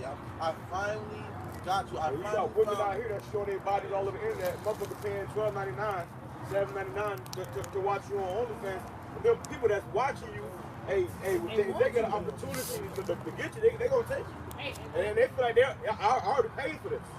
I've been paying for months and months and months. I paid your rent. Right. I'm your man. Right. I'm your man. Exactly. Exactly. This is 2nd Ezra 15, verse 56. Like as thou hast done unto my chosen, said the Lord, even so shall the Most High do unto thee, and shall deliver thee into mischief. Thy children shall die of hunger, and thou shalt fall through the sword. Thy city shall be broken down, and all thine shall perish with the sword in the field. In that day, it's like it, they that be in the mountains shall die of hunger, and eat their own flesh and drink their own blood for the very hunger of bread and thirst of water. Right. And this is something that the Lord has forewarned many years ago, man. So, hey, this warning is being brought to your attention again, man. Okay, through the Spirit praying about Shah. All right, that's why, hey, in that day, you know, ain't gonna be no lamenting and what's it called for grievous deaths, you know. People gonna die. You ain't gonna have time to mourn him. Yeah. You ain't gonna be able to bury him. You have to keep moving, man. You know. That's time we coming into. It's gonna be everything gonna be fast paced, bro. Right. It ain't gonna be no more of this. Oh yeah, we can just hang out and chill. It's gonna be, hey, we gotta move because this is why the scripture says, prepare for thy battle. We should be as pilgrims upon the earth. You ain't gonna be able to sit in the house with feet up and watch a movie, man. All All right, everybody cut these lights up. It's gonna be Mad Max out here, bro. And you gonna need y'all by she on shot. She right now. People see this life we living now where everything's all laxy days. You can still go to the store. You still got electricity. You still got running water. You got food in your fridge. You come out here and have a cookout, a barbecue or something. The times we coming into, that's gonna be no more, man. All right. That's right. That's right. It gonna be no more. The spirit of birth will be swiped away from this place, man. There won't be no holly jolly good time, man. All right. Hey, when you find out that Esau took take away your expenses, when he takes away these certain abilities that you are able to use now to your advantage, all right, you're gonna be in a state of mourning, man. And right now you already in a state of mourning, but you're gonna be in a worse spaces of mourning, man. You're gonna be in a worse one, man, than the one you is now. See? So hey, right now you just getting a fair warning that you need to get right with your Shabbat because there are going to come a time like never before with all these things that we're bringing to your attention to the spirit bringing about that you need to get right, man. I got a precept right here. This is hold on, we got it real quick. This is 2nd Ezra 15 verse 49. I will send plagues upon thee, widowhood, poverty, famine, sword, and pestilence, to waste thy house with destruction and death. Woo! So those are things that the Lord said He's gonna bring. Bring it back to the show. Because it says 2nd Ezra 15 verse 49, I will send plagues upon thee, widowhood, poverty, famine, sword, and pestilence. To waste thy houses with destruction and death. And death. And what does the Lord say in 2nd Ezra 15 and 6? The Lord said, behold, saith the Lord Yahweh, I will bring plagues upon the world. So including what was just brought out, okay, as well, Lord Adon said the sword, famine, death, and destruction. So this is what the Lord said He's going to bring, man. So either you in the spirit of seeking Yahweh outside, or you in the spirit of doing what the hell you want to do. But rather you like it or not, these plagues, death, and destruction, all right, and famine things are going to come upon you, whether you like it or not, man. Right. You see, and this is prophecy. Okay, this has been prophesied, man, that this is going to happen. Okay, so you gotta have to seek your house outside right now. Okay, or you're gonna find yourself in the midst of these judgments that we're gonna bring, man. I got some more. This is Jeremiah chapter 18, verse 21. Therefore, deliver up their children to the famine, and pour out their blood by the force of the sword, and let their wives be bereaved of their children, and let the children, man. The children will be delivered up to the family. They're gonna be getting eaten. You know? they'll be crying about their kids. Yep. They're gonna lose it. Hey, people gonna be taking other people's kids, not to they're gonna be kidnapping other people's kids just to eat them. Just sawing them, man. You know, kids gonna be dying from starvation. Kids gonna die first from starvation, man. Then you got the elderly and the kids. They always gonna go out first. Then you got the middle-aged people. Teenagers, all that shit, okay, they're gonna be eating each other, man. It's gonna be a war for food. You know? It says, and let their wives be bereaved of their children and be widows. And then you ain't gonna have no husbands. Your husband's gonna die in these wars.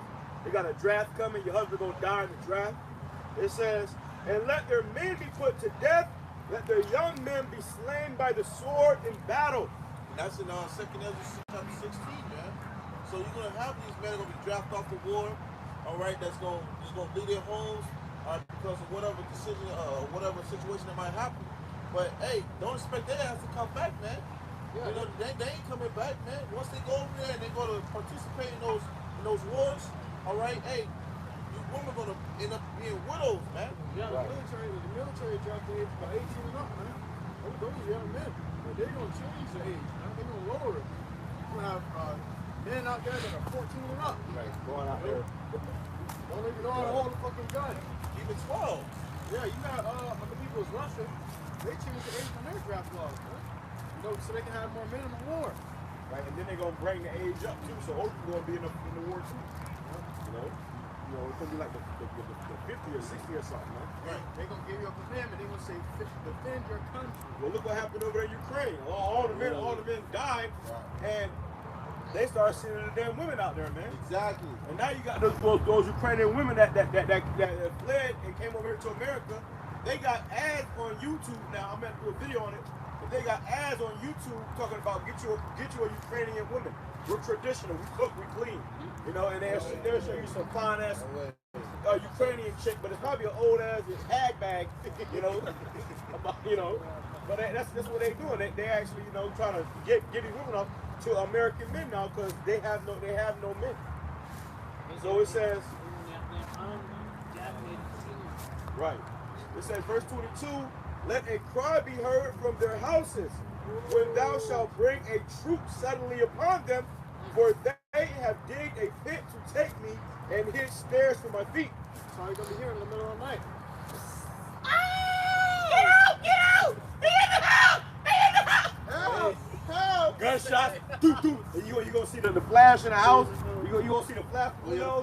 Flash bomb and Doo stuff. doo. You gonna see all you gonna hear is gunshots, and you're gonna see the windows flashing. Smoking bombs. You're gonna see blood scattered all over the wall. Yeah. Get out! People break your house. It's gonna be bad out here, bro. Especially when these lights go out, bro. Yeah. Hey man, the only light you gonna see is lights with gunshots, bro. Right.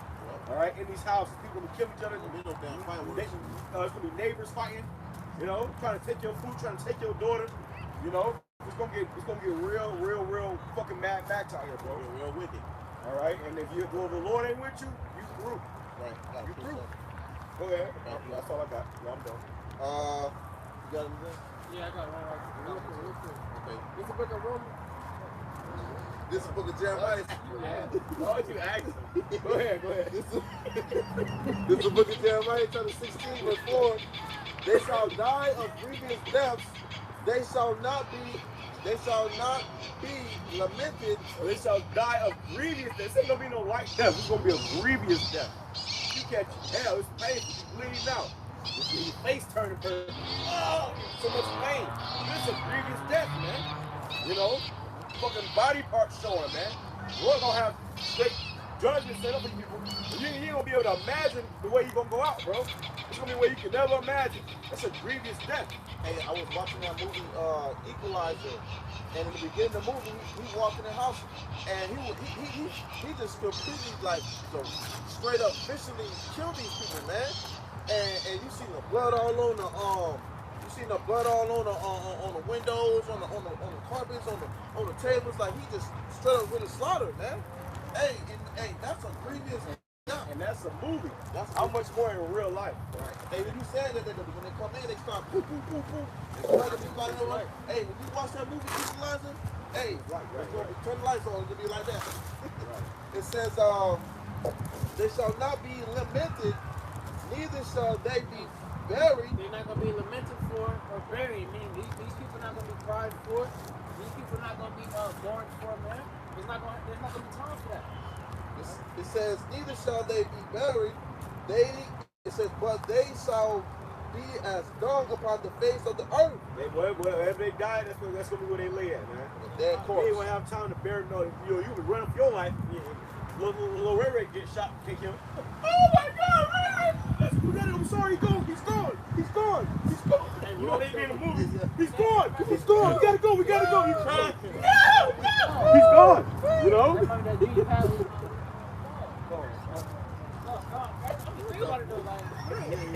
One guy, right, yeah. No, I'm coming into it. Ain't gonna be time to talk about it.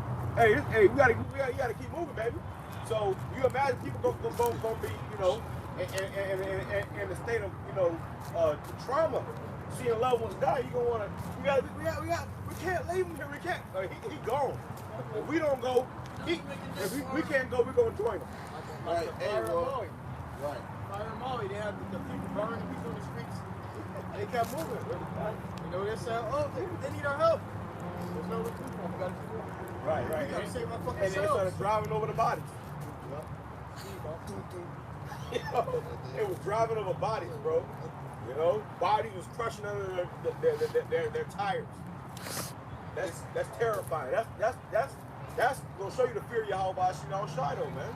Right. It says, and they shall be consumed by the sword and by famine, and their carcasses shall be meat for the fowls of heaven. Right, their carcasses shall be meat for the fowls of heaven. I did a video not so long ago either about a particular bird. It's called the bearded vulture. The bearded vulture. Go look it up. I did a video on it a couple weeks ago. There's a bird called a bearded vulture, and this bird is a big ass vulture, and it eats bones. Okay, and 90% of its diet is bones. So it literally it has the capability to be able to digest bones. And they put his big ass leg bone, like a human leg bone. He scoffed that bitch down, man. So you got yeah, you looking it up? Yeah, they got a bearded vulture, and this bird literally eats bones. So the Lord got particular birds that's gonna be eating with bodies, man, down to the bone. Gonna be eating your bones, man. Hey man, the Lord created even these type of animals to a certain degree to do a specific thing, man. Right. That's serious. Terrifying. Just to the Lord created a particular animal just to eat your ass in that day. Eat your bones and every part of it. Every part of you. There's gonna be nothing left of you, man. Right. Man. The smaller birds will come eat your flesh. Yeah. And the bigger birds, the vultures gonna come and eat your bones. You know? And when America's destroyed and that fire hit this place, that's what you're gonna see in these last days, man. Right. You see it. You wanna read it? Go ahead. Like other vultures. So you know we ain't lying. Okay? Go ahead. Bearded vulture. It says, like other vultures, it is a scavenger, feeding mostly on the remains of dead animals. Bearded vulture diet comprises mammals 93%, birds 6%, reptiles 1%, with medium-sized ungulates forming a large part of the diet. It usually disdains the actual meat. It what? It usually disdains the actual meat. It usually disdains the actual meat. So this bird ain't thinking about meat. It don't want flesh. The other birds will eat your flesh. What it want? And lives on a diet that is typically 85 to 90% bones. 85 to 90% bones. And the Lord created that animal. The Lord created this bird, this fowl of heaven, to want to eat your bones. Okay? So imagine 100 million of them come to the motherfucker, and this motherfucker think he disdain meat. I don't want the meat. He want to eat your bones. So and there's gonna be nothing left, bro. Right. It says, and for the beasts of the earth. Right. So hey, not only you gonna have dogs. Not only you gonna have the fowls of the air doing their job, but you gonna have the ones that's on all fours doing their thing. That was in the zoo too as well. Yeah, come out of the zoo. Yeah. And that was the point, you know. So you're going to have grievous death and ain't going to be no time limit. And in that time of when bodies are corrupted, guess what? You're going to have things that come clean it up. Right. You see? Right. I have a quick precept right quick. Just for these jakes or anybody who really don't believe, man, because, your faith, you not believing is not going to stop anything. You not believing in what Yahweh Shai, what the scripture says, whether you're atheist, whatever the case may be, is not going to make what the things the Lord has already set to come, void, man. This is the book of Romans chapter 3 and verse 3, it says, for what if some did not believe? There's a question there. So what if some did not believe? What's the cause? What effects a lot? It says, shall their unbelief make the faith of Yahweh without effect? Right, so them not believing, should it make an effect of, should it stop what's supposed to happen according to prophecy? It says, God forbid, Yahweh forbid. Yeah, let Yahweh be true, but every man a liar. As it is written, that thou mightest be justified in thy sayings and mightest overcome when thou art judged. Hey, so ain't nothing gonna stop at the end of the day when it comes to the Lord's prophecy, man. And the Lord said when we're sent forth, we will not return void. Okay, so what the Lord says is going to happen, it's going to happen, man. Whether you believe it or not, it says the unfaithful shall die in their unfaithfulness. Right. So if we're not moved by what the hell you saying, your incredulity, because your unbelief. Nothing's not going to stop what's being happening through the Spirit praying by Shemal Shai. The Lord said to these days to happen, all right, it's going to happen, man. Okay? The Lord said he can raise up stones, so what the hell? So, at the end of the day, this is what is going to happen, man. And the same thing when the Lord used Moses to part that Red Sea. You can sit here, Moses never did that. I don't believe that. That never happened. It's not a part of history. Or you could say, it never happened. The artifacts, the facts, everything, the scriptures, everything in there is still proven, man. Okay, so just because you don't believe, you're in ignorance, it's not gonna stop, you know, what's already set in motion, man. Right. It's not gonna stop, you know, reality. Just because one little person doesn't believe. And the comfort of scripture, the comfort of the scriptures, as it says in Habakkuk 2 and 3, though it tarry, wait for it. It will surely come. So to you, it might seem like, oh well, hey, this will never. How long you guys been out here? How long you guys been doing this for years now? And if nothing happened, well, just wait on it. Because as the scripture said, hey, scripture back itself up. Then shall they know a problem up in among them. What you think that scripture is set up for? Okay? Here and there, line upon line, precept upon precept. That's exactly. So you're gonna be constantly reminded, man. You know, we waiting. That's all we have to do, patiently wait. But see, that's all we gotta do, man. While you talk your shit, go ahead, talk your shit. Because at the end of the day, you're gonna have a hush mouth, and you're gonna be putting your foot in your own mouth, man. You know. So that was it. Book of Isaiah chapter 49 and verse 26. Last precepts. And I will feed them that oppress thee with their own flesh, and they shall be drunken with their own blood. Right, so the ones that are oppressing us, because the Lord going to take care of it. He said, we're going to eat, man. My servants shall eat. He said, how we shall have, have this in abundance, man. We ain't just going to be, eating off a damn a piece of beef jerky every other day. No, we going to have it in abundance, man. Right. You got preppers that's stocking up food and water just for the elect. That's right. Well, the Spirit on these preppers to stock up food and water for the elect men and our families. You may have brothers link up with their families, and we gotta eat. So the Lord gonna say, hey, go over here. Gonna lead you to a bunker. Right. Or you gonna be able to take a clean shower. You gonna have electricity. It's gonna be food in there. It's gonna be fucking yan-yans. Right. We gonna be giving all praise to y'all about shot, man. Hey, and that's our hope, man. That's our hope to be that elect, man. You know what's crazy? To be the elect. What's crazy is that I was just thinking about it, meditating on it earlier. You got a lot of these rich guys making making bunkers, man. Oh, you got fucking Rick Ross. He did said in the song how he got a bunker in Tampa. So this nigga was talking about he had a bunker. He ain't got wings stopped in his bunker.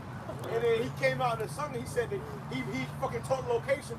He said, I got a bunker he said somewhere in Tampa. I believe he said deep in Tampa or something like that. So this motherfucker got a bunker somewhere in Tampa, bro. Sitting in it. Just sitting around, you know what I'm Probably saying? sitting on top of this thing. Yeah, we probably right. And then the Lord gonna deliver his men to them bunkers, man. That's a new excellent treasure map. He's looking at it, man. Right. But I was meditating on it. A lot of these rich dudes, they get these bunkers, but they also have other different houses, various of houses, and a lot of them are getting bunkers at each house. Right. So around the world, or around America, like Bill Gates, around America, they have bunkers just sitting at each and every house because they know something's gonna happen and they don't want to get caught off guard. You know, but it's still gonna be some of them dudes that get caught off guard, stuck in the city, and it's like 5 bunkers just sitting around the same area. And brothers gonna be able to go into those bunkers, man. Yeah, that's why we're going to guys make them bunkers for the kids. That's our faith.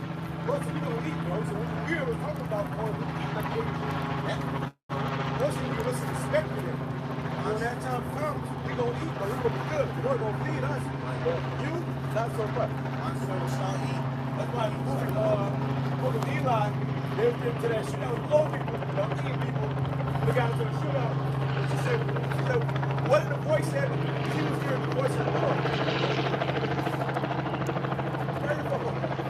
But he was hearing the voice of the Lord. And she asked Denzel's character, well, what did the Spirit say about this? And he said, the Spirit said, she said, what did the voice say about this? And he said, we're going to make it out alive. And the old people said, what about us? He said, didn't mention you. And only after they got shot and died, man. Right. You know, they got shot up, man. So she said, she was following Denzel's character, which is supposed to represent an elect men. She said, what did the voice say about this? He said, we're going to make it out alive. She said, the old motherfucker said, what about us? Didn't mention you. So that's how we're going to be for these other people. Hey, the Spirit didn't mention you, man. But he said, my servants shall eat and you shall be hungry. All right, but it didn't mention nobody else. It didn't mention these Islamics, these goddamn niggas, these crackers. It ain't mentioning y'all, man. You know, I was going to earlier the other day, man. Listen, yeah, Jake found out. Oh yeah, I found out I'm Hebrew Israelite, but you still doing this nigga shit. You still celebrating Easter. You still, you know, oh, I'm a Levite, but you're not living like a Levite. You live like a Haitian still. You're gonna die a fucking Haitian. Lord ain't coming to say no fucking Haitians, no Jamaicans, no blacks, no Puerto Ricans, no Cubans. He's coming to save Israel's respective tribes, man. You got to come back to your respective tribe and truth and sincerity, and that's how you can be saved. The Lord ain't coming to save no fucking niggas, man. He ain't gonna have them niggas on the damn chariot when they pants hanging off their ass, you know, with a fucking, you know, an adulterous spirit on them. Right. And in mind you, being a nigga or being a nigga, being a Haitian, being a Puerto Rican, a Cuban, is all bywords that was given to you from your oppressor. Okay, Esau Edom, so-called white man, called you niggas or Negroes. He called you West Indians. He called Jamaicans. He called you Dominicans. He called you these things. These are bywords put on front of our people, man. Right. You see? But hey, the Lord, from our perspective, tribe called us what? Judah, Benjamin, Levi, Simeon, Zebulon, Ephraim, Manasseh, Gad, Reuben, Naphtali, Asher, Issachar. That's who you are, man. And that's who the Lord looking for when he come back. If you don't identify with nothing either, I don't believe, I ain't no Israelite, well guess what? You ain't getting saved either. All right, the Lord coming to save the Israelites, man. Right. Not blacks and Hispanics, coming to save Israelites. All right, let's get that correct. Right. 2 Thessalonians said, those are be destroyed because they received not the love of the truth. Right, and the scripture says that they that might be damned who believe not the truth. If you don't believe in this truth, your ass fuck, you damned anyways, man. You know, you don't have Lord giving you an option. It's either get down or lay down. All right, that's how it is. That's the reality of it. All right. It says, and I will feed them that oppress thee with their own flesh. Our oppressors are gonna eat their own children. They're gonna eat each other. They ain't gonna have no power there to make sure they eat or take care of them that day. But we will. It didn't mention you. Go ahead. And they shall be drunken with their own blood, All right. as with sweet wine. Right, the people will be drinking, you know, like in that movie, the road, that Edomite, they came across a human pantry, dog. Yeah, people in this damn pantry were missing arms and legs, tied up to the wall.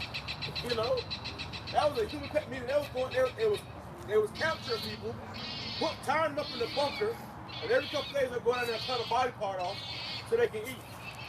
And then you know they're cheating on their own fucking body parts to keep them alive. So that's what time you're coming into. That's hell. Imagine being in a human pantry. It's called the road. Go ahead. Yeah.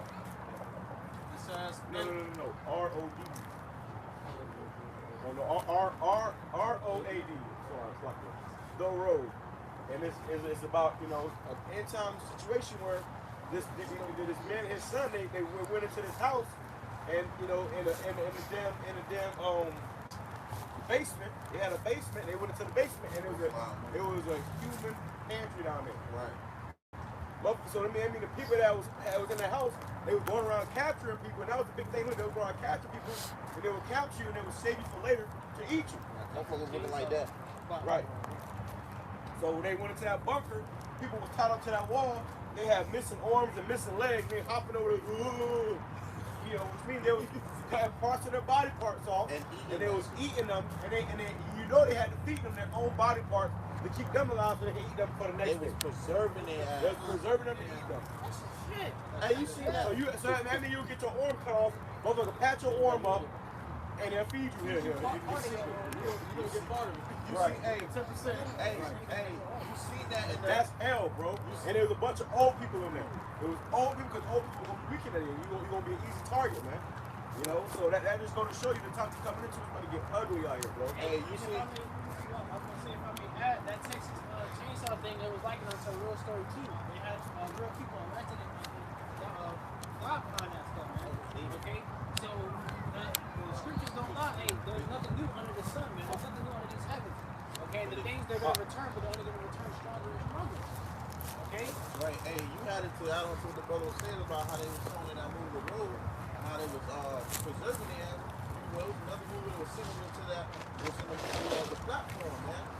And the dude was cutting the dude's skin off, cutting a piece of him, and eating his ass. and then he'll patch him up. He was confused of why the hell he was hurting them and then helping them. You see, and that's the spirit of people, especially these people that have a fucked up mindset or a messed up mindset. Like my friends, they will be in that same like mindset. Like they're gonna be cutting your arms. Like I'm sorry, but this he cutting your ass off. Like and then he come back and feed you a piece of you. It's okay. Yeah. Don't worry about it. I'm gonna heal it later. In the movie The Platform, he fed him his own flesh. Yeah. Yeah. I'm gonna feed you. What? That's sick shit. Just chop my arm off. You gonna feed me? That's what time we in. That's what time we in, bro. It's about to get very vicious out here. Very ugly. When you fuck around with the Lord, bro, Lord gonna fuck around with you. Right? Lord got a way to turn your world upside down, man. You know? Put that boy in my face. But It's both, right? The scripture says, there be one that, thinking that he doeth good, but it is evil thereof. So, Lord make you think you on the right path the whole time, and just lead your ass right into damn death and destruction, man. Alright, so hey, that's why the Lord should be feared, man. When they come down, come back to fearing how about you know shots now. You know? Because at any day, at any moment, man, and that's why it's a thing of being humble and being sincere and doing what's right, man. Because at any moment, those things could be the case. You see? But that was it. It says, "And all flesh shall know that I, the Lord, am the Savior." And it's like it says that I, the Lord, am thy Savior and thy Redeemer, the mighty one of Jacob. Right. mighty one of Jacob. That's right. How do you want to Jacob, man? And so I promise you, how about you not shot, man? Lord said he killed, he make him alive. He won't, he healed. So at the end of the day, the Lord's in control. Lord live, say he lift up his hands to heaven, he live forever. See? So, hey, man, that's our power, man. And you just, hey, by that being the state, you don't want to be on the bad side when all these judgments come. You want to be doing what's right and doing what's needful, to be on his good side, man. And a part of that is seeking him and doing what he has told us to do, man. Okay, to the best of our ability at that. What you got, bro? What y'all got? You got that? Isaiah 46:9. Remember, I'm going to start at 8. Remember this and show yourselves men. Bring it again to mind, O transgressors. Remember the former things of old, for I am Yahweh, and there is none else. I am Yahweh, and there is none like me, declaring the end from the beginning, and from ancient times the things that are not yet done, saying my counsel shall stand, and I will do all my pleasure. The Lord spoke of everything. He spoke of the beginning and the end, man. All right, the Lord spoke of all these things, and his counsel will stand forever, man. Okay? The Israelites, the so-called Negroes, Hispanics, and Native American Indians, so-called on this side, man, the Lord's people, they're going to stand forever. The Lord's kingdom is going to stand forever, man. And the Lord spoke of these things from the beginning. He spoke of the end from the beginning, in the beginning. Right. He spoke the Lord he's omnipotent, man. Right. Power. That's right. Lord, when Lord speaks, man, he speaks. Right. See? So that's a power that is to be feared and to be taken serious, man. Right. Because the Lord is he's a man of war. And that's a spirit, because the Lord, that's really omnipotent and all power, because the Lord already showed prophets and mapped out the ending in the beginning, man. All right, and had it written down for us to be able to understand what's going on in the end times. All right, the Lord showed men this the beginning stages of the world, and we're now in the ending stages of the world. All right, and we have the blueprints from what those men seen before us, man. Right. Okay, so that's powerful, man. Okay, we're reading off of our forefathers' scriptures of the things that the Lord showed them during the beginning, and now we're in that time and we're using what they wrote down to help us see how our sons succeed. Right, because the scripture says things are written before time for our learning.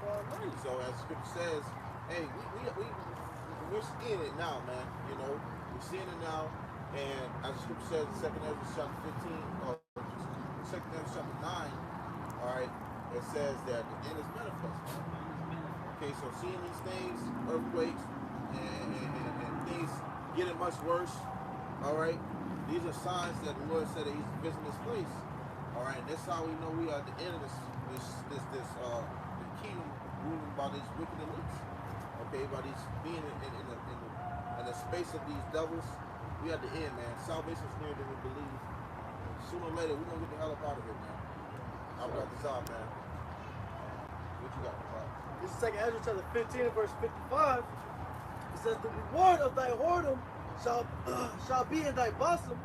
Therefore shalt thou receive recompense, like as thou hast done unto my chosen, saith the Lord.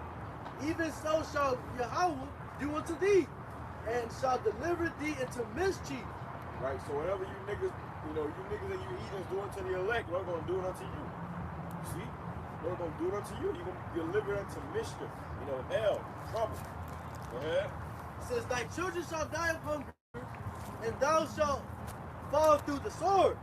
Thy cities shall be broken down, and all thine shall perish with the sword in the field. They that be in the mountains shall die of hunger, and eat of their own flesh, and drink of their own blood, for very hunger of bread and thirst of water. Thou as unhappy shalt come through the sea and receive plagues again. Right. And the Lord made it known many times throughout the scriptures that lack of bread and tribulation is to come. You see? So, hey, you got these things that's going to accumulate up through the way of you pushing the Lord to wrath, man. You see? And when it comes, it ain't no way around it. Ain't no way around it, So expect an ass whooping that you have dished out, man. So then everybody got? So was this, Lord willing, this camp was edifying to you once to seek the Lord in true sincerity. All right, you elect brothers and elect sisters. All right, let's seek the Lord in true sincerity. We're almost out of here, man. But we're going to give all glory and praises to Facing the east. Once again, double ourselves and apostle great millstone, teaching you well. All right, peace and blessings to you, brothers and Christians, work in truth and sincerity. Shalom. Shalom. Ball soon. Shalom.